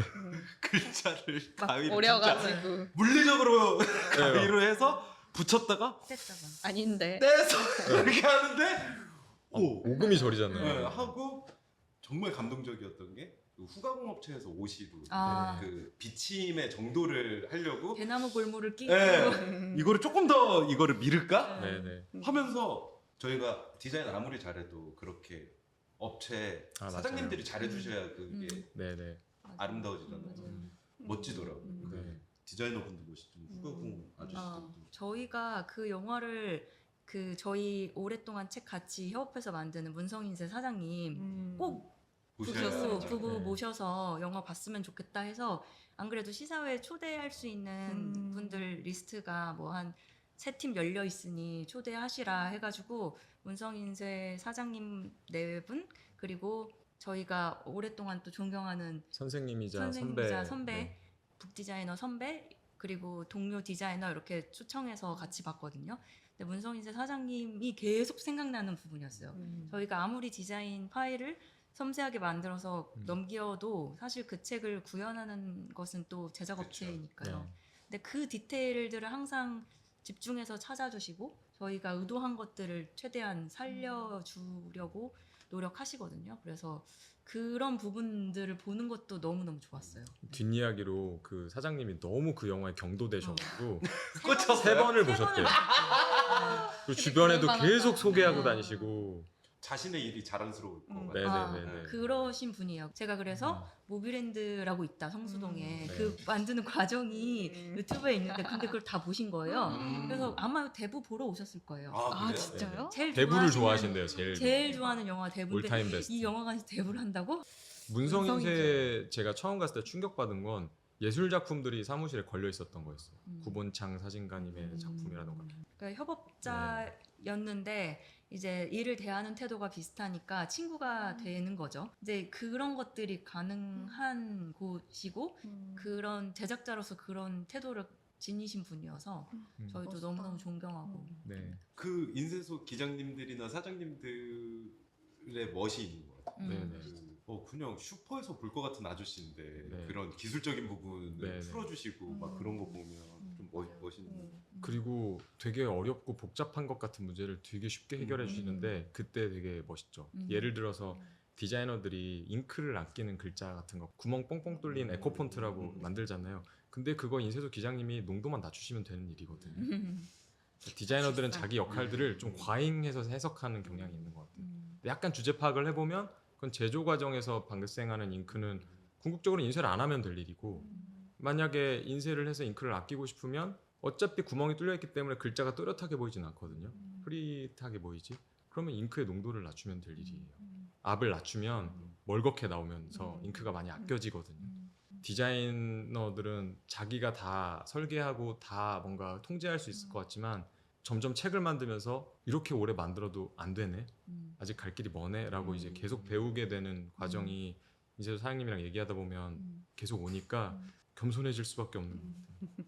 저희가 그 영화를 너무 재밌게 봐서 그 다음에 얼마 지나지 않아서 도쿄 여행을 갈 일이 있었는데 긴자에 그 분이 가던 식당과 카페가 너무 가고 싶은 거예요. 진짜 빠졌구나. 네, 그래서 한번 왜냐면 저희도 가보자. 피사텐 네네. 좋아하고 그 오래된 공간들 좋아하니까 한번 가보자 해서 카페를 갔는데 그 카페를 가던 길에 그분의 스튜디오로 추정되는 아, 네. 건물도 보게 되고 그러고 나서 이제 저희가 항상 도는 코스인 스타야 서점에 갔는데 갑자기 그 마지막에 디자인하고 계시던 이제 본인의 책 네, 그게 에세이. 이제 네. 나오지 않았을까 어. 싶어가지고 그 책을 찾았는데 일본어로만 된 것을 이제 읽을 수가 없어서 이제 구글 번역기로만 이렇게 돌려서 보다가 이 책을 한번 번역을 해보면 좋겠다 해서 지금 출판사랑 계약을 논의하고 있어요. 언제 우리가 읽을 수 있어요? 내년 초나 올해 우와. 빠르면 네. 올해 말. 네. 지금 계약서 계약을 왔다 갔다. 계약서를 왔다 갔다 하고 있고 번역해 주실 분도 섭외를 해놨고 그리고 저희가 그때 당시에 시사회에 초대했었던 저희 선배, 그러니까 이게 디자이너. 키쿠치 네. 노부요시를 너무 한국에서 이제 바로 소개하는 것보다는 그 책을 다루면서도 뒷부분에 한국 디자이너의 짤막한 에세이도, 근데 그 책이 딱 그런 거거든요. 그러니까 디자인에 대한 얘기라기보단 본인이 좋아하는 뭐 꽃, 나무, 음식, 뭐 그냥 삶에 대한 이야기예요. 추통 뭐 이런. 그래서 그런 것을 또 한국 디자이너가 써주면 좋겠다라고 생각해서 또 덧붙여서 좋다. 이렇게 책을 제목이 만들어 뭐예요? 봐야지 하고 제목이 뭐예요? 무슨 제목은 여백에서였는데. 있어요. 종이의 역. 네. 아. 종이의 여백. 뭔가- 그래서 그 막 디자인 하실 때도 이 마지막에 여백이- 요만한 어. 그 종이 붙이는 스티커 붙이고 장면 막 나오잖아요. 슬리브 만들고. 네. 또 한편으로 느낀 건 네. 와, 저분이랑 일하면 졸라 빨리겠다. 진짜 개빡세겠다 약간. 그러니까 영화에서 느껴지면 좀 독재자 타입이시잖아요. 네. 그리고 그 막 네. 근데 그 어시스턴트가 26년 맞아요. 같이 30 일했다. 어, 36년. 36년을 같이 일했다는 거 듣고서 깜짝 놀랐어요. 막 하다가 0.5포인트 뭐 이렇게 계속 하시잖아요. 왼쪽으로 막. 네, 네. 아니요, 밀리미터로 얘기해요. 밀리미터. 아, 진짜. 왜냐면 그걸 컴퓨터를 안 쓰니까 포인트 개념이 아니고. 그런 거 보면 그런 사람들의 성취에는 다 조력자들이 있고 음. 그걸 견뎌내줬으니까 그런 성취들이 있었겠죠. 심지어 출판사 대표님들도 대단한 것 같아요. 어떤 책은 막 그 안에 종이가루 막 넣고 막 이런다고. 할머니 할아버지 출판사 네, 대표님이 그 당시에 그 젊었던 그가 막 야망을 갖고 여기에 꽃가루를 넣으려고 했다 막 하는데 그걸 다 회상하시면서 종이가루를 넣으려고 했다. 그걸 또 지지해 주려고 했던 그 얘기를 하시는데 그 관계가 너무 아름답다라는 생각이 또 들더라고요. 저는 그러니까 일본에 종종 가는 이유가 한국에 없는 어떤 고정된 문화라던가 그 지속성 같은 것들이 좀 부럽기도 하고 좀 배울 점도 있는 것 같아서 종종 가는데 살진 못할 것 같아요.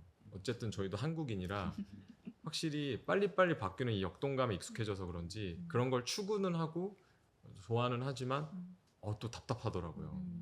그리고 저는 그 키쿠치 노부요시가 대단한 건 알겠지만 평등하다는 느낌은 못 받았어요. 그 사람은 정말 절대자고 모든 그 인쇄소 사장님이 양복 입고 내려오셔서 막 맞아, 비위 맞추는 거 빨간색을 보셨죠? 네. 영전하니.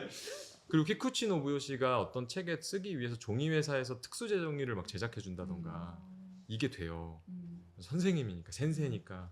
근데 저희는 그런 것까진 바라진 않고 어떤 창작자가 저런 경지에 오르기 위해선 여러 사람들의 도움도 이 영화에서 보면 받아야 되고 실제로 어떤 거에 대한 아름다움을 추구할 때 그 진지함과 타협하지 않는 거 이런 게 그걸 특별하게 만들어 주는 것 같아서 감동을 받은 거죠.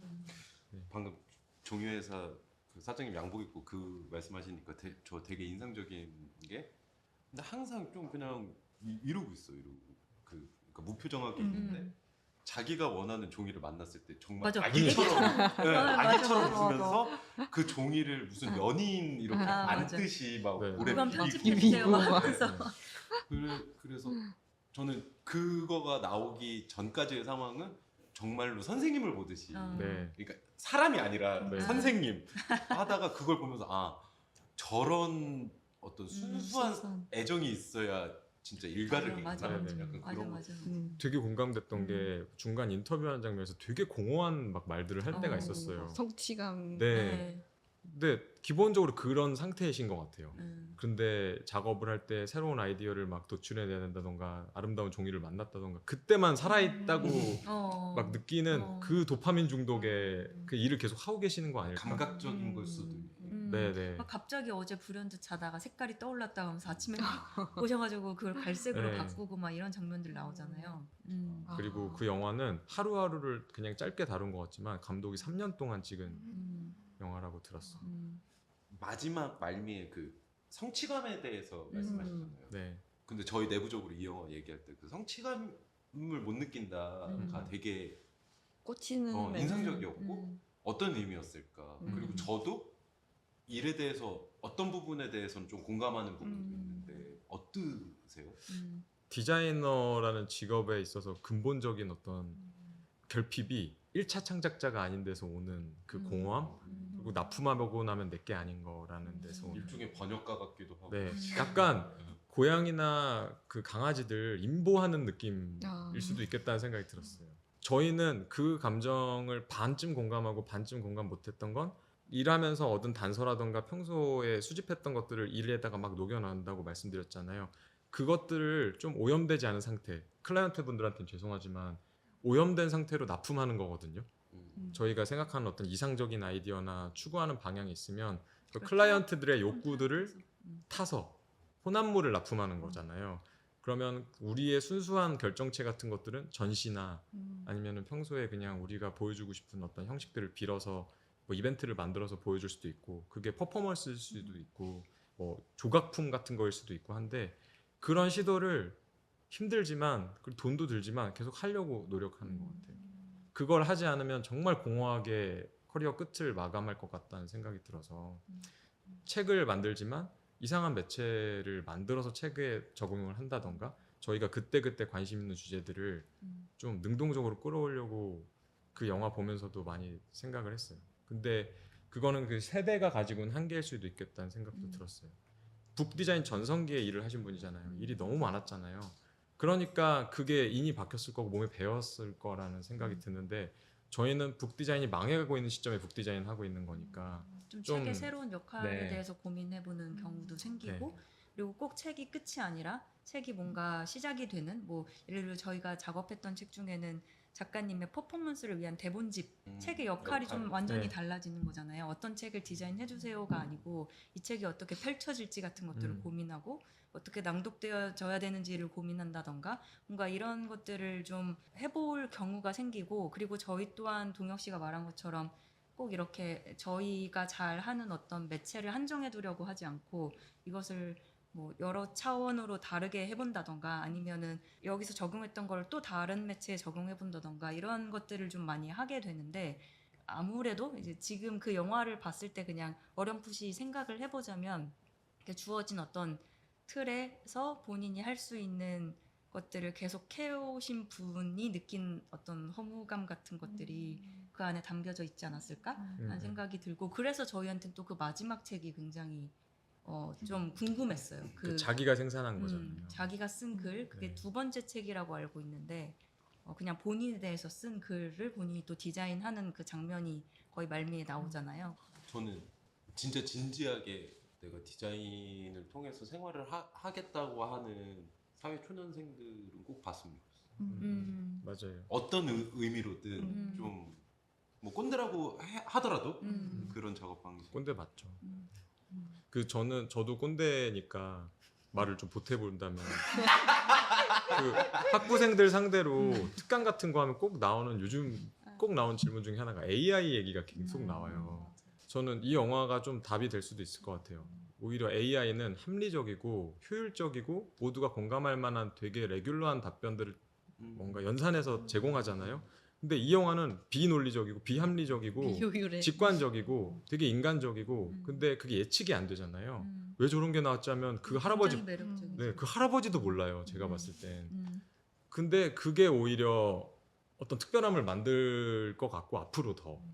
그리고 그 제자라고 나오는 분이 컴퓨터로 이렇게도 시도해보고 저렇게도 시도해보고 시안을 몇십 개를 만들었다고 하는데 그러면 그 시안에 대한 결정, 선택에 대한 무게감이 확 떨어지잖아요. 이것도 해보고 저것도 해본 상태에서 제일 나은 게 이거다라는 것과 마치 사무라이가 엄청 일필 휴지로 그냥 확 사람 베어버리려고 하는 그 마음으로 집중해서 뭔가 직관적으로 그 오려내고 붙이고 하는 과정이랑 같을까? 같은 에너지일까? 저는 정교하기로는 컴퓨터라는 게 훨씬 정교하겠지만 에너지가 다른 것 같아요. 집중도도 다르고 그걸 보는 사람도 알게 모르게 느끼는 것 같다는 생각이 들었어요. 왜냐하면 저한테도 전달이 됐거든요. 그렇기 때문에 끝까지 이렇게 몰아붙이는 태도 같은 것들이 거기서 보였던 것 같아요. 마감 이게 직전까지 옵션이 바꾸는 것이 너무 쉬워질 때 이게 또 바뀔 수 있다라고 생각해서 어느 정도 고민하고 그냥 멈추는 경우도 되게 많잖아요. 그래서 그 영화가 되게 스펙타클하게 느껴지는 것 같아요. 막 엄청 엄청난 장면을 보여주진 않았지만. 이거는 디자이너들 자의식 과잉일 수도 있는데 책이 약간 우주적으로 느껴지는 순간들이 있어. 정말 멋진 네. 작업들을 보면. 그래서 근데 그게 되게 물성으로 보면 쪼만하잖아요. 네. 아무리 큰 책이라고 해도 네. 그냥 뭐 들 수 있는 거고 네. 거기에 소재라고 해도 그냥 글자, 사진. 사진 이미지 뭐 그냥 아무것도 아니니까 그래서 더 이 압도되는 거가 있는 거 같고 저는 이 다큐 보면서 저도 비율의 아름다움에 대해서 되게 중요하게 생각하는데 여기도 그런 것 같아요. 네. 수작업으로 근데 만들어진 이 할아버지는 진짜 비효율적인 하고 어떻게 보면 그 기록물 자체가 모티브랑 형식이 같은데 네. 모티브 좀 가짜인데 아. 약간 그러니까 이 깊이감이 그러기엔 너무 아니. 네. 아무튼 근데 책 얘기를 아까 잠깐 초반부에 하셨는데 혜옥 씨는 고등학교 때 아름다운 책을 보고 시각 디자인과에 진학할 생각을 일찌감치 했던 아름다운 친구고 책 뭐예요? 뭐예요? 그게 제가 그때 시사회 때 초대했던 선배님이 디자인하신 책이었고 안그래픽스 그냥 다니시던 고등학교 때 네. 뭐 디자인 잘 알지도 DB라는 책. 모르면서 디자인 네. DB라는 워크룸. 잡지를 네, 네. 맞아요. 나가서. 거기에 이경수 이경수 선배가 네. 작업을 하셨고 그때 그냥 이상하게 그 책이 아름답다는 생각이 드는 거예요. 그래서 실제로 아름답죠. 네, 무가지였는데 네. 고등학생 눈에도 그게 멋져 보였구나. 보였던 거죠. 그래서 그거를 그냥 모았었어요. 그러다가 이제 학교에 갔는데 학교 선배라는 거예요. 그래서 예, 그 선배의 뭐 특강이나 이런 것들 듣고 그리고 찾아가서 또 수업도 이야기 듣고 수업도 청강하고 막 이랬었는데 그러면서 책에 관심이 생겼고 저는 아까 책이 이렇게 우주적이라고까지 얘기를 하셨지만 책 디자인을 하는 것을 볼 때 되게 이렇게 숭고함 같은 것들을 많이 느끼게 되는데 그 이유가 좀 그런 것 같아요. 그 왜 저희도 웹사이트도 만들고 하는데 그 같이 일하시는 개발자가 항상 웹은 뭐든지 다 됩니다 이렇게 얘기하시거든요. 상상한 거 뭐 구현할 수 있는. 예, 이게 기술이 뭐 확인하는데 오래 걸리고 이것을 뭐 테스트하는데 좀 시간은 걸리지만 다 할 수 있다고 사실상 그런 얘기를 하시는데 그럼 되게 망망대해 던져진 느낌이거든요. 근데 책은 어떤 정해진 틀이 있고 형식이 있는데 그 안에서 계속 뭔가를 옵션들을 바꿔가는 거잖아요. 그 선택들이 모여져서 만들어진 어떤 결과물이라는 점에서 저는 그 디자이너가 구축한 세계 같다는 느낌이 되게 많이 들기도 하는 것 같아요. 공간처럼 느껴지는 경우가 맞아요. 있는 것 같아요. 근데 저는 책이 나중에 좀 좋아졌는데 대학교 때 전공이 너무 재밌는 거예요. 그래서 관련 서적을 정말 일주일에 몇 권씩 탐독했던 것 전공이 같아요. 뭡니까? 시각 디자인이죠. 네. 그래서 처음에는 그래픽 디자인 관련된 서적, 역사 뭐 이런 거를 보는데 그냥 모르는 걸 아는 그 과정 자체가 알매. 네. 그 지적 허영심이 좀 강한 편이어서 이런 1차적인 어떤 포만감 같은 게 있었다고 하면 제가 궁금했던 해외 전시 같은 것들도 도록으로 사서 보고 그러니까 어떤 물리적인 장벽 같은 거를 책으로 조금 뛰어넘는 경험들을 많이 하다 보니까 그 책의 매력에 좀 빠져들게 된 것 같아요. 예를 들어서 저보다 한 30년 전에 영국에서 활동했던 어떤 디자이너의 작품집을 통해서 그 사람이 만든 작품 세계를 좀 뒤늦게 접하게 된다던가 이건 되게 낭만적인 일이잖아요. 30년을 건너뛰어서 뭔가를 만난다라는 건 그런 생각들을 하다 보니까 책의 매력에 좀 빠져들게 된 것 같다는 생각도 들었어요. 책 자체도 우주지만 그걸 통해서 막 접점들이 만나지는 게 되게 우주적인 다른 경험인 것 세계에 같아요. 무언가 또 알게 되고 네. 정말 다른 시대의 누군가와 또 만나기도 하고 네. 그래서 예전에 로마 퍼블리케이션이라고 하는 네덜란드의 예술 출판사가 전시를 했는데 그 전시 제목이 책은 친구를 만든다였어요. 근데 계속 곱씹을수록 공감이 많이 돼요. 사실 뭐 SNS나 이런 데서 더 이렇게 링크가 걸린다고 생각을 하지만 저 이번에 그 뉴욕 북페어 갔다 왔는데 좋아 책을 보이더라고요. 책을 이고 힘들고 지고 즐거웠어요. 와 진짜 몇십 자, 예. 그 페어 좀 한번 설명해 주세요. 뉴욕에서 열리는 아트북 페어인데 전 세계에 있는 많은 그 책을 만드는 그런 독립 출판 독립 출판물들 만드는 출판사들이 혹은 뭐 개인이 이곳에 모이는 그런 행사고 이게 뭐 한국에도 있고 북페어가 아트북페어가 되게 여러 나라에 있지만 아마 뉴욕 페어처럼 그렇게 규모가 크고 혹은 셀러의 어떤 범위가 다양하고 카테고리가 다양하고 국적도 다양한 그런 경우는 많지 않은 것 같아요. 세계인이 모이는 거. 네. 네네. 그래서 이번에도 저희가 출판사를 운영하고 있는데 저희가 그동안 만들었던 책을 가지고 그 북소사이어티라는 서점을 운영하고 계시는 미디어버스 대표님이랑 임경윤 대표님이랑 같이 참여를 했어요. 그래서 책을 진짜 물리적으로 이고지고 갔는데 그러면서 이번에 되게 재밌는 경험들을 많이 하게 된 게 책으로 이게 단순히 그냥 저희가 셀러로 혹은 뭐 사는 사람과 만나는 것도 있지만 다른 책방 사람들도 만나게 되고 또 사서들도 되게 많이 돌아다니더라고요. 그래서 와, 이게 책으로 이렇게 연결이 되는 게 물론 뭐 웹에서도 많은 사람들 사귈 수 있지만 되게 그 같은 취향이나 혹은 어떤 접점을 가진 사람들이 되게 깊게 어떤 이야기를 시작할 수 있는 그런 것을 제공해 주는 것이 또 책인 것 같아요. 종이, 가위 이런 물리적인 제약이 갖고 있는 긴장감이 저는 좋거든요. 그리고 사람도 되게 뭔가 초월한 존재 같지만 결국 몸 조금 아프면 아무것도 못하고 또렷해 보이던 게 흐려 보이고 그렇잖아요. 그게 저는 근데 고유한 어떤 캐릭터들을 만드는 것 같아요. 그런 결핍과 어떤 한계와 제약 같은 것들이 더 고유하고 더 아름답고 더 특이한 어떤 상태를 형성시키는 것 같은데 웹은 그렇지는 않은 것 같아요. 그 제가 만들었던 책 중에 그 책 안에서 언급했었던 작가의 작업이 있는데 그 작가가 옆옆 테이블에 네. 있었던 거예요. 미알리스 피흘러? 필러라는 네. 작가고 근데 그 작가한테도 그 당시에 메일을 썼었는데 연결이 안 돼서 제가 출처를 다 밝히고 약간 이미지를 이렇게 약간 거칠게, 거칠게 해서 열화해서 썼는데 그러면서 제가 그 책을 들고 여기에 당신 작업이 언급돼 있다라고 얘기를 했는데 그 페이지를 펼쳐서 한참을 얘기를 나눴거든요. 그리고 그 책에 또 이렇게 편지를 써줬어요. 근데 그 경험이 되게 아름다웠던 순간이었던 것 같아요.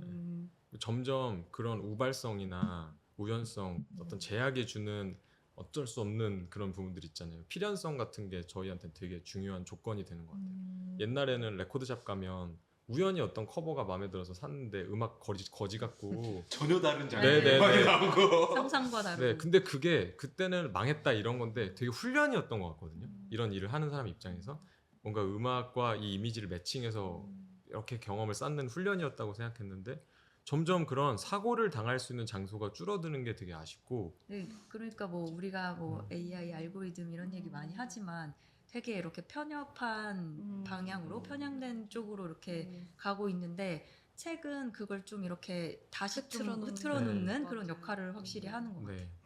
그래서 여기서도 저희가 만나게 될 책은 주인분들의 어떤 선택에 의해서 놔졌겠지만 이건 좀 우발적인 선택들일 수도 있잖아요. 선물을 받았다든지 뭐 어디서 가시다가 영화 관련된 책 같아서 꽂아놨다든지 그러면 여기 온 사람들은 만날 일도 없던 책을 어떻게 하다 만날 수도 있는 거잖아요. 근데 그런 게 저는 되게 중요한 것 같아요. 앞으로 더. 저희가 책 그냥 집에서 읽던 거를 갖고 왔는데 네. 개관하면서 선물 주셨잖아요. 네네네. 요것도 이제 와서 볼 수 있는데 한번 소개 좀 네. 해주십시오. 요게 아. 요번 미디어 버스 그래서 네, 번역해서 네. 이거는 와서 볼 수 있습니다. 네, 와서 보실 수 있는데 어떤 책이고 그 요나스 메카스라고 하는 영화를 매개로 한 작품 활동했던 작가님의 인터뷰집이에요.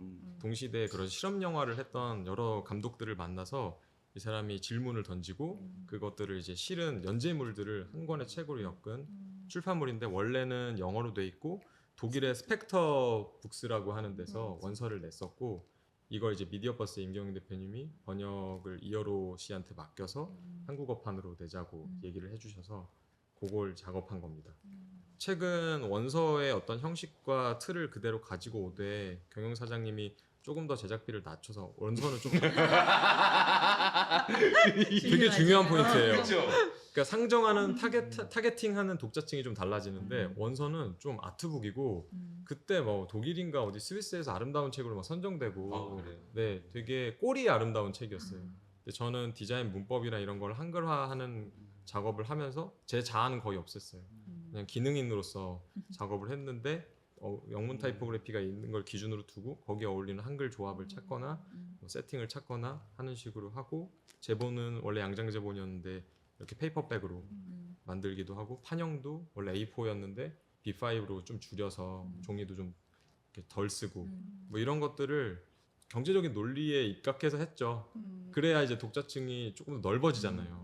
이제 비싼 책이 되면 아무래도 용기를 필요로 하게 되니까 근데 지난번에 네. 무비랜드 방문했을 때 그때 요나스 메카스 책이. 원서 네. 물론 네. 이 책은 네. 아니지만 다른 요나스 메카스의 책이 꽂혀 있더라고요. 그래서 아 이거 선물로 드려야지 하고서 되게 네, 우발적이었던 것 그랬습니다. 같아요. 이런 그런 게 이- 재밌는 네, 것 설명해 같아요. 주신 게 이렇게 네, 연결됐던 네. 것 같고. 원서를 저희가 어떻게 받고 저희가 한국어판을 디자인했는데 그럼 이걸 갖다 드리면 좋겠다 해서 그냥 오픈 기념 선물로 드렸던 거죠. 저희 선물을 올 때마다 많이 주시는데 이것도 사실은 한국 영화사에 조금 상징적인 전물 하나 찍은 키노라는 잡지잖아요. 네, 맞아요. 그렇죠. 설명을 해주십시오. 이건 뭔지. 이 키노 잡지는 원래 제가 회사 입사해서 그때 당시에 이제 그동안 회사의 작업물들 이렇게 쭉 보는데 키노가 잔뜩 꽂혀 있더라고요.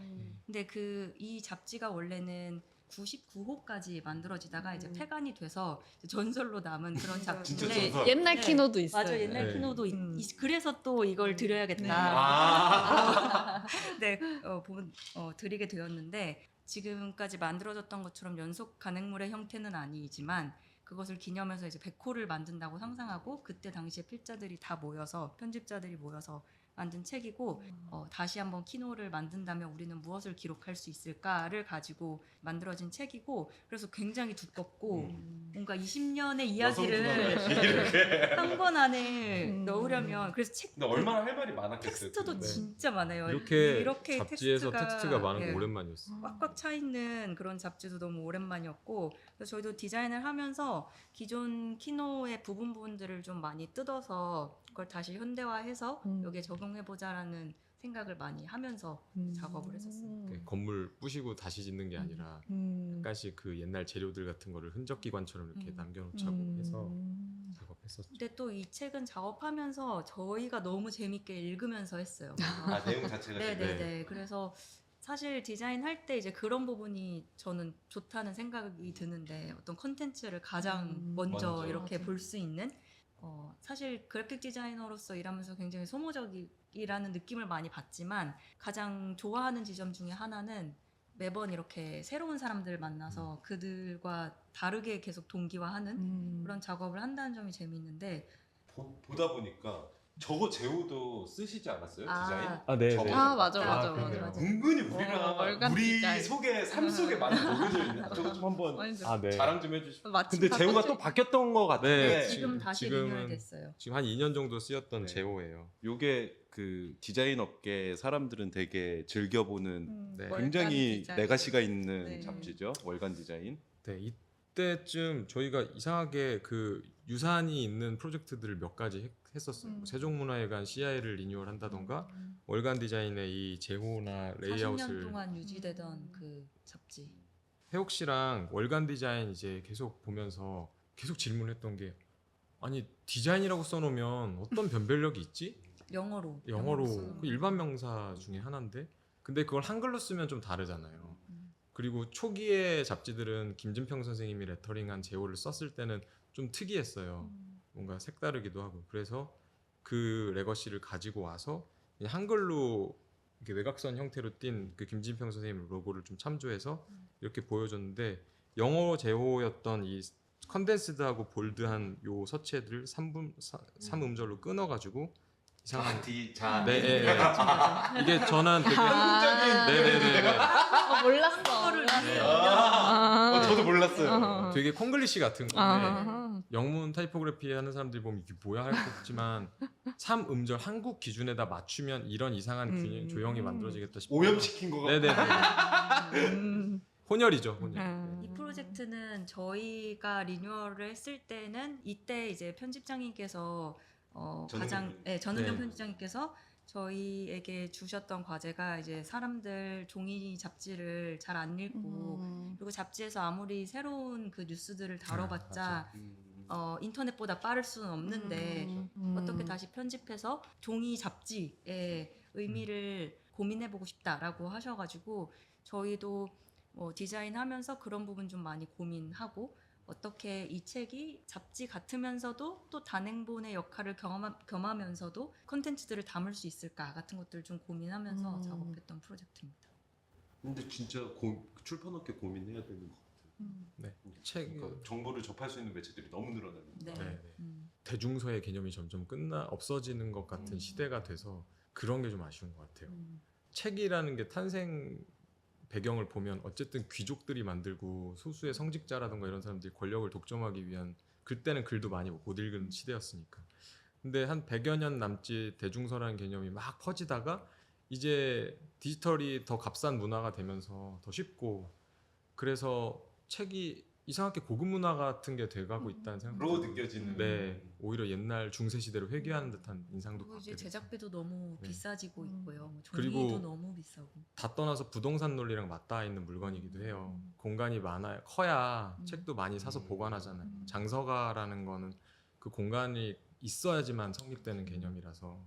그래서 책을 예전에는 그냥 쉽게 찍어내는 어떤 물건이라고 생각했다면 지금은 저희가 작업할 때도 그렇거든요. 예전에는 그냥 다 미술관에서 전시 끝나면 아카이빙용으로 도록을 네. 만들었었는데 요즘은 안 지금은 네, 선별적으로. PDF로 만드는 경우가 많고 그걸 또 잘 갈무리해서 한 권에 좀 그런 책으로 제대로 만든다던가 이런 식으로 그 책을 굳이 만든다면 어떻게 더 잘 만들 수 있을까를 고민하는 시대가 된 것 같아요.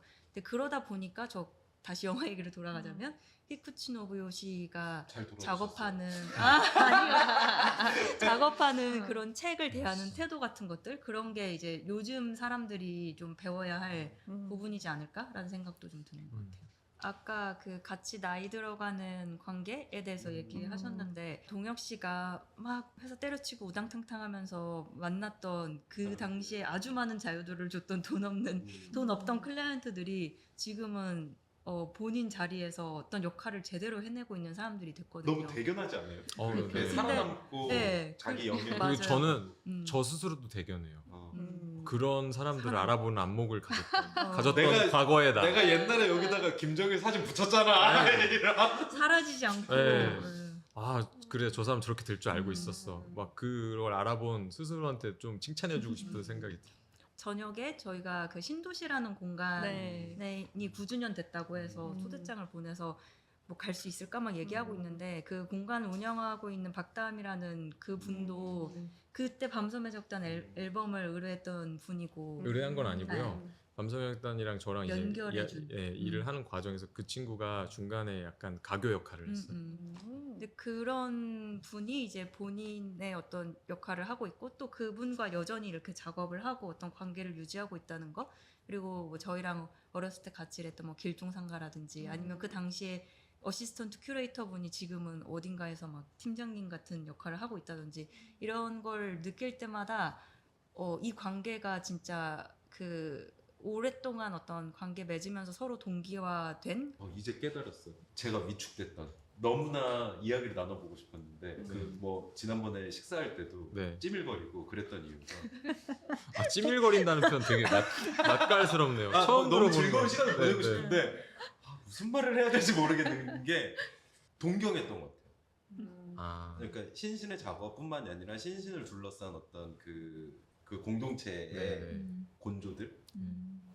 뭐 신신 10년 정도 작업하면서 뭘 가장 어떤 무엇을 성취했냐라고 하면은 저는 그런 관계를 이렇게 사람 만들어 놓은 것 이것이라는 생각이 들어요. 이게 그 당시에는 그냥 다들 막 한번 해보자 뭐 열정 갖고 했지만 그 분들 또한 자신의 어떤 창작 영역에서 계속 이렇게 성장을 했고 저희도 저희 나름대로 뭔가 변질되지 않고 혹은 뭐 이렇게 그만두지 않고 그렇게 꾸준히 뭔가를 해온 단계에서 그분들과 이렇게 같이 있다라는 것 자체가 엄청난 성취감인 것 같아요. 그게 코어죠.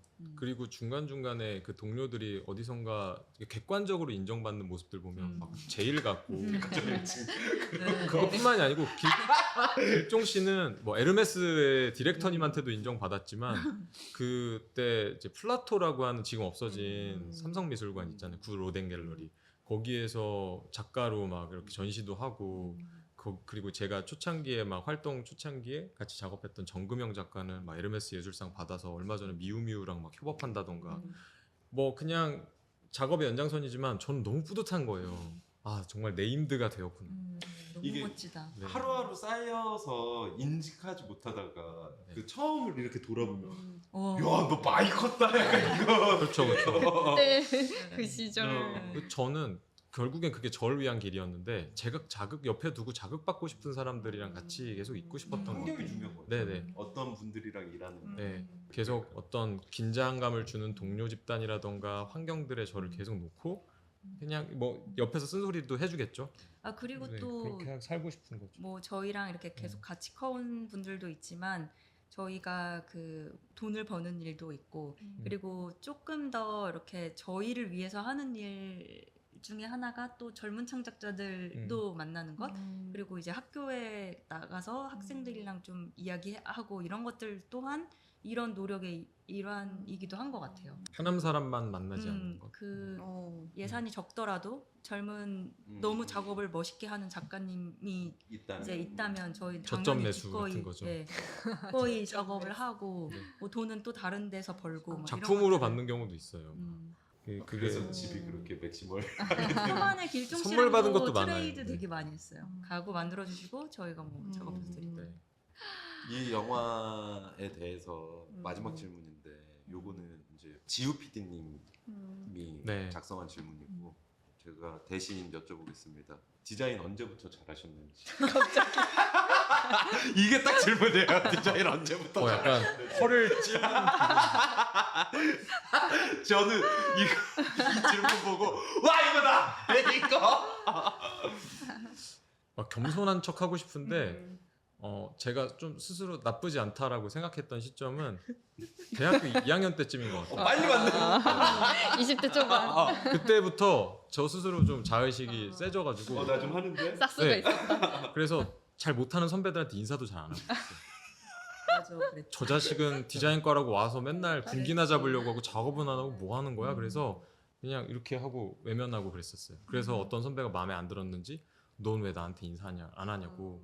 근데 작업을 못 해서라고는 이렇게 차마 얘기 못. 차마 얘기 못 하고 다음부터는 하겠습니다. 레이놀즈. 저한테는 그게 진짜 중요한 리트머스였어요. 사람을 평가할 때 자기가 정말 열심히 잘하는 분야가 있냐 없냐 그걸 하고 나서 뭐 군기를 잡든 했어야 되는데 막 선배라고 그냥 1, 2년 먼저 태어나서 학교 먼저 들어왔다고 나중에 작업도 못하면서. 작업도 못하면서 지 할 일이나 잘하지.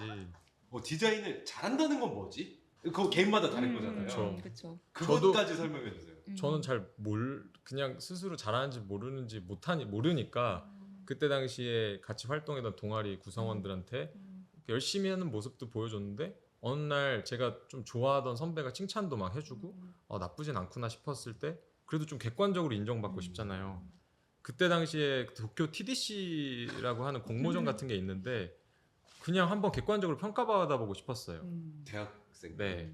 그냥 다른 나라의 공모전에 내보면 내 작품이 뭐 뽑힐까? 그냥 그런 것도 있었고 그걸 낸 작품은 한울전이라고 한글 타이포그래피 연합 동아리 전시회가 있었는데 대학교 2학년인데 제 포스터가 공모에서 1등을 해서 대표 이미지가 된 거예요. 그래서 인서울 대학에서 인서울이 중요한. 중요하죠. 동네에서 짱을 먹어야 뭐 그 다음 레벨로 가든지 하잖아요. 인서울 대학에서 그래도 타이포그래피를 좀 진지하게 공부하는 친구들이 모여서 전시를 하는데 내 포스터가 대표 이미지가 됐네. 약간 좀 자긍심도 생기고 내가 나쁘지 않은가 보다라는 확신도 하는가 생겼어요. 보다. 네. 넌 대학교 2학년 때. 그런 생각 못했죠. 그래서 그게 좀 엄청 초반에 동기부여가 많이 되고 동력원이 돼서 타이포그래피를 좀 진지하게 공부해봐야겠다라는 강한 또 생각이 칭찬받으면 더 네, 이렇게 맞아요. 신나서 하게 되잖아요. 네. 그렇죠. TDC에 그 포스터를 냈는데 또 도록에 실리기도 하고 입선돼서 그런 게 너무 신기했던 거예요. 네. 그러니까 동아리 활동이나 했을 때 이게 월드와이드로 이게 연결되고 있네. 막 네. 이런 것들이. 그래서 이번에 그 그래픽 디자인 전시를 도쿄 2121 사이트에서 아카이브 전시를 했는데 거기에서 그 연례 행사로 이제 TDC 연감을 내는데 쫙 갖다 놨더라고요. 근데 제 작품이 실린 호도 몇 개 있어서 과거에 대해가. 네, 그러니까 뭐가 되게 연결돼 있다는 느낌을 받았는데 그걸 또 책을 통해서 또 그렇게 느끼니까 뭐 되게 감흥이 있었어요. 그런 이후로부터는 계속 내가 좀 제일 잘하지 뭐 이런 좀 스스로 최면도 많이 걸었던 것 같아요. 최면. 왜냐하면 스스로 기대치를 높여놔야 자꾸 거기에 다다르려고 애를 쓰니까 그래야 뭐 어중간한 거라도 나오잖아요. 근데 나는 왜 이렇게 못하지라는 생각만 계속하면 네, 저는 그 자기 스스로 이상하게 과대 해석해서 좀 믿는 것도 중요한데 혜옥 씨가 옆에서 꿈 깨라고도 해주니까 다행히 브레이크 역할도 친구가 근데 있습니다. 잘한다고 믿는 거 그리고 그거를 뭔지 정확히 아는 게 진짜 제일 중요한 것 같아요. 그렇지 않으면 못하는 걸 붙잡고 있게 되거든요. 효율이 근데 떨어지지. 일을 해나가려면 자기가 잘하는 것을 계속 확실히 알고 그걸로 어필하고 또 다음 작업을 또 연결하고 이런 것들이 계속 생기니까 또 클라이언트도 그치. 계속 있는 거고. 애두르시는데 언제부터 잘한다고? 혜영님. 아, 네. 아, 네. 아, 네.